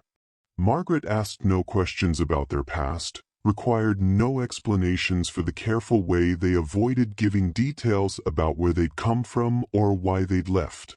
She'd seen enough refugees to recognize the signs, people who startled at unexpected knocks, who read newspapers with anxious attention to articles about fugitives and extradition, who kept bags packed near the door in case they needed to run again. She gave them space, offered quiet support, and connected them with others who might help. The first months were about survival and adjustment. Harrison, now John, found work tutoring the children of wealthy Toronto families, using his genuine mathematical expertise while carefully avoiding any mention of MIT or his academic credentials. The pay was modest but adequate. Clara Era found work as a seamstress, her cleaning days behind her, finally doing labor that didn't leave her exhausted and aching. And Lydia, now Sarah, slowly began to recover from the trauma of Brightwater. The physical recovery came first. Regular meals, rest, freedom from the constant stress of examination and confinement. She gained weight, her face filling out, color returning to her skin. But the psychological recovery took longer. She had nightmares that left her screaming, waking the entire boarding house. She couldn't tolerate locked doors, would panic if left alone in a closed room. She startled at footsteps in hallways, convinced that guards were coming. And she couldn't do mathematics. This was perhaps the most troubling symptom. When Harrison tried to continue her education, presenting her with problems that she would once have solved instantly, she would stare at the paper with rising panic, her breath quickening, her hands shaking. The mathematics that had once been her refuge, the one thing that made sense in a chaotic world, had been poisoned by association with Thorne's examinations. Every equation reminded her of the testing room at Brightwater. Every calculation brought back memories of being asked to perform, to prove her abilities, to demonstrate her value as a specimen. "I can't see it anymore," she told Harrison one evening, 3 months after their escape, tears of frustration streaming down her face. "The shapes, the patterns, the way numbers used to fit together in my head. It's like there's fog over everything. I look at a problem and I just see symbols on paper, not the architecture underneath. He broke something in me. Professor, Dr. Thorne broke the part of my mind that could do the thing that made me special." "You're still special, Lydia. Your mind is still remarkable. You're just traumatized. That's normal after what you experienced. But what if it doesn't come back? What if I lost it permanently? Then what was the point? We ran. You gave up everything. Mama lost her home. And for what? To save a girl who isn't even particularly smart anymore. Harrison grabbed her shoulders, forcing her to meet his eyes. Listen to me carefully. Your value as a human being has nothing to do with your mathematical abilities. Nothing. You are worthwhile because you exist, because you're a person with thoughts and feelings and dignity, not because you can solve equations faster than other people. Even if you never do advanced mathematics again for the rest of your life still matters. You still matter. Do you understand? She wanted to believe him. But she'd spent her entire life being told that her only value was in her exceptional abilities. That the only reason people like Professor Webb paid attention to her was because she could do things other people couldn't. Take away the mathematics and what was left? Just another colored girl in a world that had no use for colored girls. The breakthrough came in October, 4 months after their escape. Lydia was walking through Toronto's Market District with her mother when she stopped suddenly staring at a construction site where workers were building a new commercial building. Clara, accustomed to her daughter's strange focuses, waited patiently. "Mama," Lydia said slowly, "that beam they're placing, it's going to fail. The angle is wrong for the load distribution. I can see it." "How can you see that, baby?" Because Lydia paused, her hand moving through the air as if tracing invisible lines. "Because I can see the forces again. The mathematics. It's coming back." "Oh God. Mama, it's coming back." She started crying, but this time with relief and joy. The fog in her mind was lifting. The shapes and patterns she'd thought were lost forever were revealing themselves again, still there, just buried under trauma, waiting for safety and time to uncover them. The recovery wasn't instant or complete. There were still bad days when the mathematics eluded her, when memory of Brightwater overwhelmed everything else. But gradually, steadily, Lydia's abilities returned. Harrison resumed her education carefully, gently, always letting her control the pace, never pushing when she showed signs of distress. And something remarkable happened. As Lydia healed, her abilities didn't just return to their previous level. They grew. The time away from mathematics, the experience of losing and regaining her gift had given her a different perspective. She approached problems with new creativity, finding solutions that were more elegant, more intuitive than before. It was as if her mind had been reorganizing itself during the months of fog, making new connections, developing new pathways. By her 14th birthday in April 1898, she was working on mathematical problems that Harrison himself struggled to understand, venturing into territories where he could no longer effectively teach her because she'd surpassed his expertise. "I need to find you better teachers," he told her one evening after she'd solved a problem in non-Euclidean geometry that had taken him 3 days to even properly understand. "You're working at a level that requires university instruction, possibly graduate-level instruction." "That's impossible," Lydia said simply. "No university will admit a 14-year-old colored girl.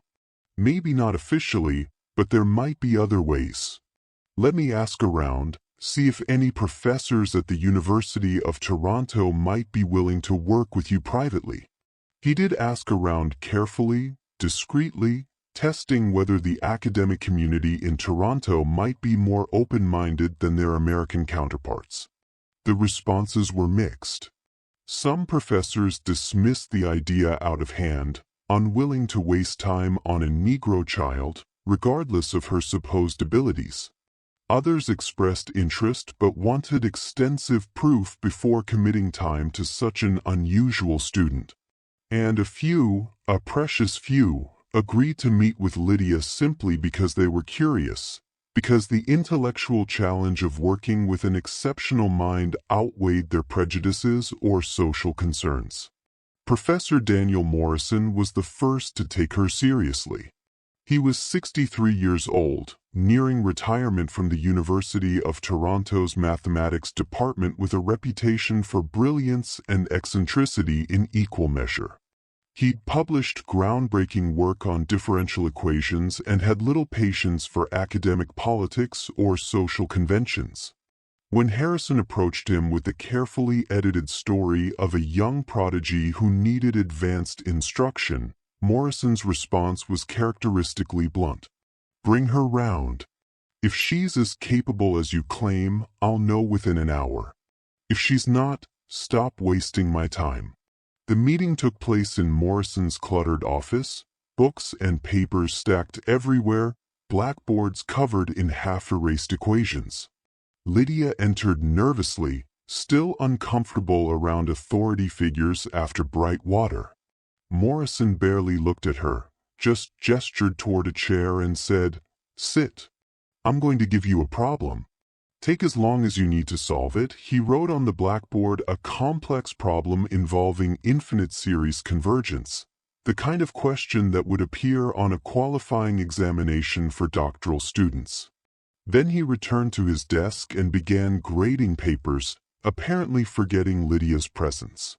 She studied the problem for perhaps 5 minutes, her head tilting in that characteristic way, her eyes tracking invisible patterns. Then she stood, took chalk, and began writing. Morrison glanced up occasionally, watching her work, his expression unreadable. When she finished, she set down the chalk and returned to her seat without speaking. Morrison approached the board, studied her solution for several minutes, checking each step.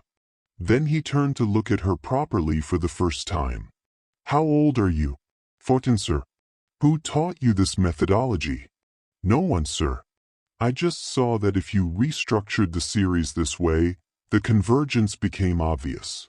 Morrison returned to the board, examining her work more closely. This is an approach I've never seen. It's valid, elegant, even, but it's not in any textbook." "You developed this just now?" "Sir, the standard approaches seem too complicated. I thought there must be a simpler way, so I looked for it." Morrison was silent for a long moment. Then he returned to his desk, pulled out a sheet of paper, and began writing rapidly. When he finished, he handed the paper to Harrison. "These are the names of 4 other professors in this city who might be qualified to work with her in areas where I'm not expert. Physics, advanced algebra, theoretical mechanics, logic. Between us, we can provide her with education equivalent to what she'd receive in a doctoral program. But Mr. Miller, I need you to understand something.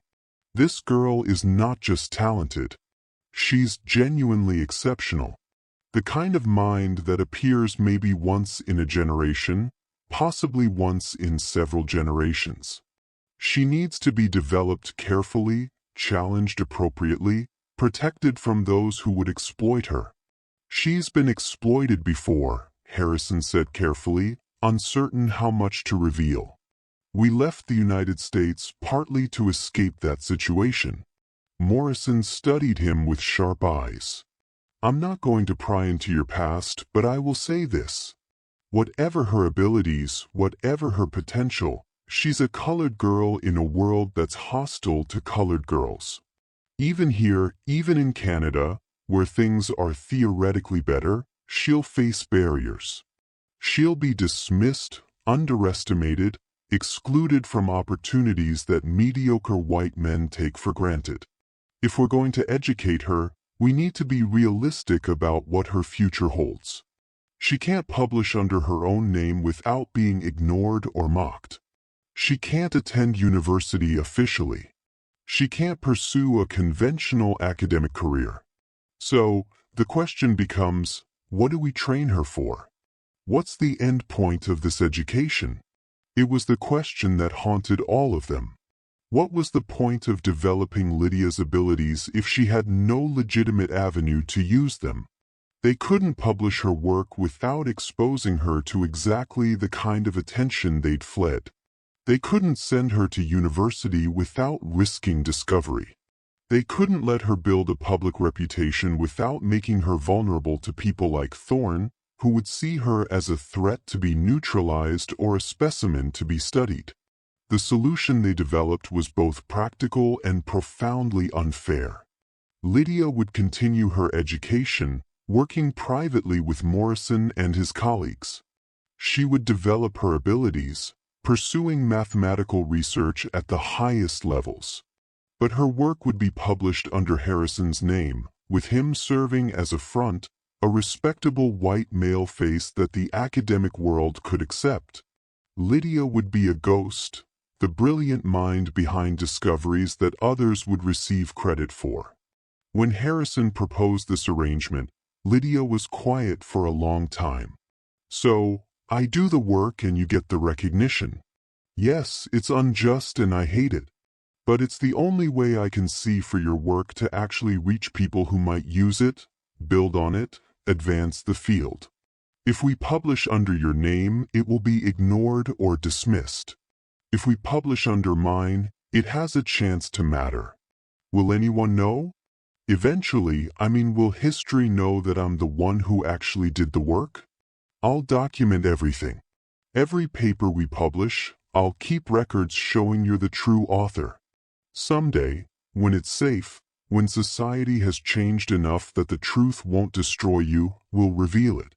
But that might not happen in our lifetimes." Lydia looked at her mother, seeking guidance. Clara's expression was pained. "Baby, I can't tell you what to do. This is your genius, your life. But I can tell you that invisible survival is better than spectacular destruction. If this is what it takes for you to do the work you love without being imprisoned or dissected by men who see you as a threat, then maybe it's worth it. Will I ever get to just be myself?" Lydia asked, the question carrying the weight of everything she'd lost. "Will I ever get to stand in front of people and say, I solved this. I discovered this. I matter?" "I don't know," Harrison admitted. "I hope so. I hope we're building toward a world where that becomes possible. But I can't promise it." Lydia was 14 years old, already traumatized by captivity, already aware that her brilliance was both gift and curse. She made the choice that countless other brilliant people suppressed by systems of oppression have made throughout history. She chose invisible contribution over visible destruction. "All right, we'll do it your way. But, Professor Webb, promise me something. Promise that you'll document everything. Promise that someday, somehow, the truth will come out. I don't need statues or fame. I just need someone someday to know I existed, that I wasn't just a ghost, that I mattered. I promise." And so began one of the strangest collaborations in mathematical history. Over the next 15 years, from 1898 to 1913, Harrison Webb published 17 papers in various mathematical and engineering journals, work that earned him a reputation as a brilliant and unconventional thinker. The papers covered topics ranging from advanced topology to fluid dynamics to theoretical mechanics, each one pushing the boundaries of existing knowledge. Each one written in a distinctive style that emphasized visual and intuitive approaches to complex problems. What the mathematical community didn't know was that every one of those papers had been written by Lydia Johnson working in a small apartment in Toronto, filling notebooks with ideas and proofs that Harrison would then transcribe and submit under his name. She would develop the core concepts, work through the mathematics, explain her reasoning to Harrison. He would write it up in formal academic language, add references and citations, navigate the publication process. They were a team, but an invisible one with only one of them visible to the world. The mathematics itself was extraordinary. Lydia's 192 paper on novel approaches to calculating stress distribution in complex structural systems would become foundational to modern structural engineering.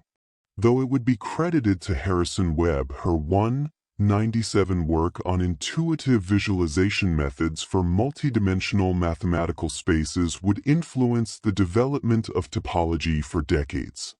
Again, under Harrison's name, her 1911 paper on predictive modeling of fluid turbulence contained insights that wouldn't be fully appreciated until the development of chaos theory 50 years later, but history would remember it as Harrison Webb's work. She was brilliant, productive, contributing meaningfully to human knowledge, and she was erased. Her name absent from the historical record, her achievements attributed to someone else. It was survival, but it was also a kind of slow death, the gradual disappearance of identity in exchange for the ability to keep doing the work she loved. If you've stayed with me this far through Lydia's story, through her discovery and exploitation and escape and eventual anonymous contribution, I want to ask you something. How many other brilliant minds have been lost to history because systems of oppression made it impossible for them to be acknowledged? How many discoveries are credited to the wrong people? Because the real geniuses were the wrong color, wrong gender, wrong class, subscribe to the slave's deadly secret because we're committed to uncovering these buried stories, to refusing to let brilliance be forgotten just because it appeared in people that society decided didn't matter. Tell me in the comments what you think about Lydia's choice to work anonymously. Was it the right decision? What would you have done? Your engagement helps us continue this work of historical recovery. But Lydia's story doesn't end with anonymous publication, because in 1913, something happened that would force all of them to confront the question of whether silent survival was enough. Dr. Marcus Thorne published a book. It was titled The Question of Negro Intelligence, a Scientific Assessment, and it was designed to be the definitive statement on racial hierarchy, a comprehensive argument that Negro intellectual inferiority was biological, immutable, and scientifically proven. The book was 500 pages of craniometric data, intelligence test results, comparative studies, all building toward the conclusion that white supremacy wasn't a social preference, but a natural law supported by objective evidence. And buried in Chapter 7, there was a case study that made Harrison's blood run cold when he read it. The case of Ed, a cautionary tale of anomalous presentation. Thorne didn't use Lydia's name, but he described her case in detail. The 13-year-old Negro girl who had demonstrated apparently remarkable mathematical abilities. The examination at MIT. The subsequent detailed study that revealed the truth about her condition. According to Thorne's account, follow-up examination had shown that the girl's abilities were not genuine intelligence, but rather a form of savant syndrome, a narrow calculation skill divorced from real comprehension. He claimed that under controlled conditions, she had failed to demonstrate the abilities initially reported. He suggested that the original claims about her capacities had been exaggerated by abolitionist sympathizers seeking to manufacture evidence of Negro equality. He concluded the case study by noting that the subject had ultimately been institutionalized for mental instability, a tragic but inevitable outcome for individuals whose brains developed abnormally, producing isolated abilities at the cost of general dysfunction. It was a comprehensive lie, a rewriting of history designed to neutralize the threat that Lydia's existence posed to Thorne's theories. And because Lydia had disappeared because she couldn't speak publicly to refute these claims, Thorne's version would become the official record. Future scientists reading his book would learn about the Negro girl who seemed brilliant, but was actually damaged, who proved not that racial theories were wrong, but that apparent exceptions could be explained away through careful analysis. Harrison showed the book to Lydia. She read the chapter in silence, her face unreadable. When she finished, she set the book down carefully. He's erasing me, not just my name, but my existence as anything other than a cautionary tale. He's taking everything I am and turning it into evidence for what he wanted to prove all along.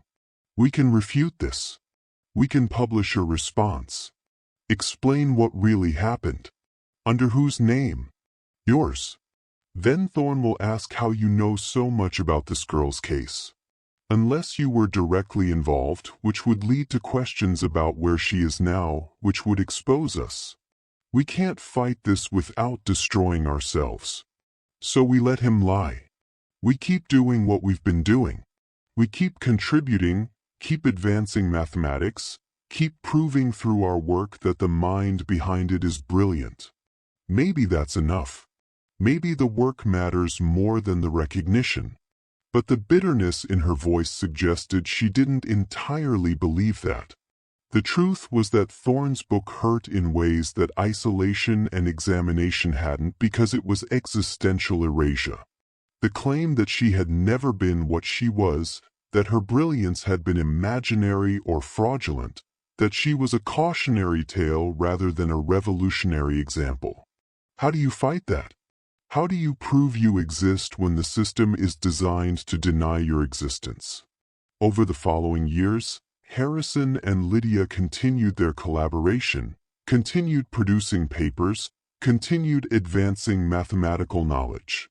But something had changed. Lydia became more withdrawn, more isolated. She rarely left the apartment. She poured herself into mathematics with an intensity that bordered on obsession, as if trying to prove something to herself, if not to the world. Clara watched her daughter with growing concern. "She's disappearing," Clara told Harrison in 1916, 20 years after they'd fled to Canada. "Not physically, but in every other way. She's becoming nothing but the mathematics. Like she's decided that if she can't be a person in the world, she'll just be a mind doing calculations. That's not living. What do you suggest?"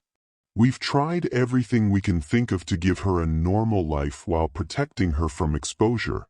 I don't know, but I know this can't continue. My daughter is 29 years old. She's never had a romantic relationship because she's terrified anyone she gets close to will discover who she really is. She has no friends because friendship requires sharing yourself. And she can't share herself without risking everything. She's a ghost. And I'm starting to think that maybe dying as herself would have been better than surviving as nobody." It was a brutal assessment, and Harrison couldn't argue against it. In saving Lydia's life, had they condemned her to a different kind of death, the slow erasure of identity, the gradual disappearance of self, the question haunted him, and it was still haunting him on March 17, 1918, when Lydia Johnson died of influenza during the great pandemic that swept across the world that year. She was 56 years old, worn out from decades of labor and worry. Her last years spent watching her brilliant daughter fade into anonymity.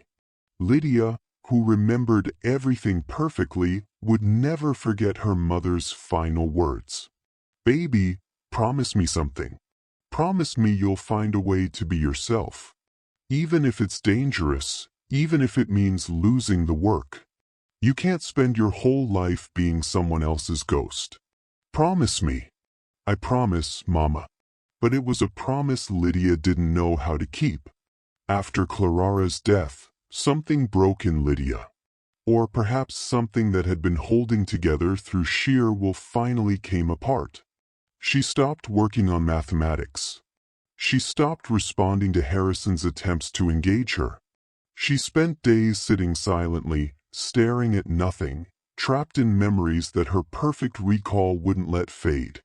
The trauma of Brightwater, the years of hiding, the erosion of identity, her mother's death, all of it accumulating into a weight that no amount of mathematical brilliance could solve. Harrison, now 58 years old and not in the best health himself, tried everything.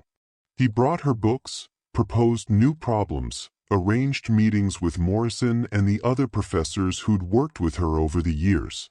Nothing penetrated the depression that had settled over her like fog. Maybe she told him during one of the few conversations she would still engage in. Maybe Dr. Thorne was right after all. Not about Negro inferiority, but about me specifically. Maybe I am an anomaly, a malfunction. Maybe my mind works wrong, producing abilities that don't fit anywhere, that can't be used for anything except causing trouble. Maybe it would have been better if I'd never been discovered at all. If I just stayed a cleaning woman's daughter, illiterate and invisible, living a small life that didn't threaten anyone. You can't believe that. You've contributed more to mathematics than most people who have full careers and public recognition. I've contributed anonymously under a false name while hiding from the world. What's the point? What does any of it matter if I don't exist? Harrison had no answer, and he was running out of time to find one. His own health was declining, his heart condition worsening. The doctor had told him he probably had 2 years at most. What would happen to Lydia when he died? Who would protect her? Who would document her work? Who would remember that she was real? In the summer of 1919, Harrison made a decision. He wrote a detailed account of everything that had happened from discovering Lydia in 1897 to the present day. He documented her abilities, the examination, the abduction, the rescue, the years of anonymous collaboration. He collected all of Lydia's original manuscripts, her notebooks full of mathematical derivations and ideas, proof that she was the true author of the work published under his name. And he sealed it all in a metal box with instructions that it should be opened in 1969, 50 years in the future, when presumably the racial climate would have changed enough that Lydia's story could be told without endangering anyone. He showed the box to Lydia. This is your legacy. Everything you've done, everything you've been. Someday people will know the truth. She looked at the box with hollow eyes. 50 years. I'll probably be dead by then. So, I get to spend my entire life being nobody and then become somebody after I'm gone. That's supposed to comfort me. It's the best I can do. I'm sorry it's not enough. It's never been enough. But I suppose it's more than most people like me get, so I should be grateful. There was no bitterness in her voice, which somehow made it worse. Just flat acceptance of injustice, resignation to erasure. In October 1919, Harrison Webb died of heart failure at age 59. His obituary in Toronto papers mentioned his work as a tutor and his occasional mathematical publications, noting that he'd made modest contributions to the field. It didn't mention that he'd been a professor at MIT or that he'd sacrificed his career to rescue a brilliant child or that the mathematical work he'd published was actually written by someone else. History recorded him as a minor figure, a footnote at best. After Harrison's death, Lydia disappeared. The few people who'd known her as Sarah Miller reported that she'd moved away, destination unknown. Morrison and the other professors who'd worked with her tried to find her, concerned about her welfare, but she'd vanished completely. Some thought she'd moved to another city, or perhaps died shortly after losing the one person who'd anchored her to the world. The metal box Harrison had sealed was placed in a safety deposit vault at a Toronto bank to be opened in 1969 as specified in his will. But in 1925, the bank underwent reorganization. Records were lost or misfiled. The box was eventually transferred to a storage facility. Its original instructions no longer attached. It sat there for decades, forgotten, gathering dust alongside thousands of other unclaimed items. In 1969, when it should have been opened, nobody knew it existed. The truth it contained remained buried. And Lydia Johnson, what became of her after Harrison's death? For 90 years, historians who noticed the occasional reference to her case assumed she'd died young. Another casualty of the brutal racial conditions of the early 20th century. But in 2009, a graduate student in Toronto researching the history of the city's Black communities found something unexpected. A death certificate from 1963 for a woman named Sarah Miller, age 79. Occupation listed as seamstress. No surviving family. No notable achievements recorded. Just another elderly Black woman dying quietly, unremarked, unmemored. The graduate student almost moved on, but something about the date of birth caught her attention. April 1884. That would make her 13 in 1897, the right age to match scattered references she'd seen about a Negro mathematical prodigy in Boston who'd vanished. She dug deeper, finding a few more records. Sarah Miller had worked various jobs over the decades: seamstress, cleaning woman, occasionally as a tutor for children in her community. She'd lived alone in a small apartment in Toronto's Ward neighborhood. She'd had no children, never married, lived quietly for 44 years after Harrison Webb's death. And then the graduate student found something extraordinary. Among Sarah Miller's possessions, auctioned off after her death to pay outstanding debts, was a trunk full of notebooks, mathematical notebooks, hundreds of pages of calculations and proofs and theoretical work, all dated from 1920 to 1963. All written in a clear, precise hand, all containing mathematics that, when the graduate student showed them to her advisor, proved to be far ahead of their time. One notebook dated 1947 contained work on information theory that paralleled and in some ways exceeded Claude Shannon's groundbreaking research published the following year. Another from 1952 explored concepts in computational theory that wouldn't be formalized until the development of computer science decades later. A third from 1959 worked through problems in quantum mechanics that were still being debated. Sarah Miller, elderly Black seamstress, had been producing cutting-edge mathematical research in complete isolation for over 40 years. Research that no one would see, that no one would know about, that contributed nothing to the advancement of mathematics because it was trapped in notebooks in a trunk in an apartment where nobody thought to look for genius.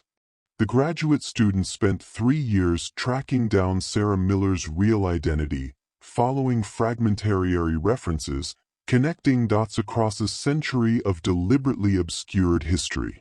She found Thorne's book with its case study of E.D. She found scattered references to a Negro prodigy in Boston in 1897.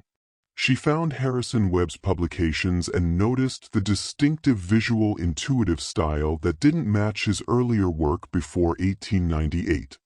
And eventually she found the metal box forgotten in a storage facility containing Harrison Webb's full account of Lydia Johnson's life. In 2012, the graduate student, now Dr. Jennifer Morrison, published a book titled The Ghost Mathematician: The True Story of Lydia Johnson. It documented everything: the childhood discovery, the examination, the abduction, the rescue, the decades of anonymous collaboration, the final 40 years of complete isolation. It reproduced Lydia's mathematical work, analyzed her contributions, argued for her recognition as one of the most important mathematical minds of her era. The book won academic awards. It sparked discussions about hidden figures in mathematical history, about how many other brilliant minds had been suppressed or erased by systems of oppression. Universities held symposiums about Lydia Johnson. There was talk of renaming buildings, establishing scholarships in her memory, finally giving her the recognition she'd been denied in life. But there was also backlash. Some historians questioned whether Lydia Johnson had been as brilliant as claimed, suggesting the evidence might be exaggerated or misinterpreted. Some mathematicians argued that her work, while competent, wasn't revolutionary enough to warrant the attention it was receiving. and some simply dismissed the entire story as politically motivated revisionist history, an attempt to manufacture Black achievement where none existed. The arguments that Lydia Johnson had spent her life trying to escape, the debates about whether her brilliance was real or imaginary, whether she deserved recognition or should remain a footnote, continued long after her death, exactly as she'd feared they would. Because here's the terrible truth about Lydia Johnson's story. She was real. Her abilities were genuine. Her contributions were significant. And none of it mattered because the system wasn't designed to acknowledge people like her. She could have been twice as brilliant and it wouldn't have been enough. She could have solved every unsolved problem in mathematics and it wouldn't have changed the fundamental fact that she was a Black woman in a world that had decided Black women couldn't be geniuses. So what do we do with Lydia Johnson's story? How do we make sense of a life that produced so much brilliance and received so little recognition? How do we honor someone who spent their entire existence being erased?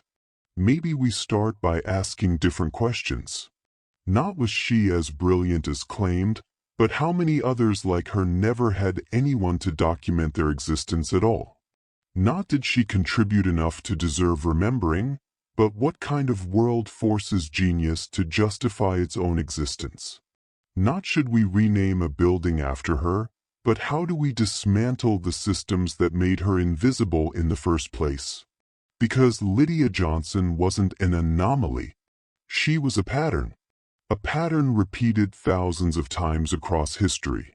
Brilliant minds suppressed because they appeared in bodies that society had decided didn't matter. Black mathematicians, women, scientists, indigenous astronomers, working-class inventors, disabled scholars, queer artists, all the people who had to hide their brilliance or see it stolen or watch it be dismissed because they didn't fit the narrow definition of who was allowed to be called genius. Some of them, like Lydia, left fragments of evidence behind, enough for us to reconstruct their stories to finally acknowledge their existence. But most of them are just gone. Their names forgotten, their work unrecorded, their brilliance vanished as if it never existed. And that's the real tragedy. Not just what happened to Lydia Johnson, but what happened to all the others we'll never know about. So, here's what I want you to take from Lydia's story. When you hear about someone being brilliant, being revolutionary, being exceptional, ask yourself, who's not in that conversation? Who should be there but isn't? Who got erased so that someone else could take credit? Whose genius are we still ignoring? Because acknowledging it would require us to admit uncomfortable truths about how our society works. Lydia Johnson died in 1963, 83 years after her mother watched her calculate impossible equations in her head and hoped it would lead to something better. She died alone, unremarked, having spent most of her life being nobody. Her brilliance survived in notebooks that sat forgotten for 50 years. Her story survived because one professor cared enough to document it and one graduate student cared enough to find it. But how many others didn't survive? How many brilliant children were broken before anyone noticed they were brilliant? How many extraordinary minds were convinced they were nothing special because everyone around them said so? How many revolutionaries died as ghosts? We'll never know. That's the horror of systematic erasure. It doesn't just destroy people, it destroys the evidence that they existed in the first place. Lydia Johnson existed. She was brilliant. She mattered. And the fact that we almost forgot her should terrify us into asking who we're forgetting right now. What do you think? Could Lydia have done anything differently? Should Harrison Webb have published the truth despite the dangers? Was anonymous contribution better than no contribution at all? Tell me your thoughts in the comments. This is the work we do here. Recovering the voices that were silenced, the stories that were buried, the truths that powerful people wanted forgotten. And if you believe this work matters, If you think these stories need to be told, then subscribe. Share this with someone who needs to hear it and help us make sure that the Lydia Johnsons of history are finally seen. Thank you for staying with me through this long, difficult story. Thank you for caring about a brilliant girl who deserved so much better than what the world gave her. And remember, history isn't just what we're told. It's what we dig up. It's what we refuse to let die.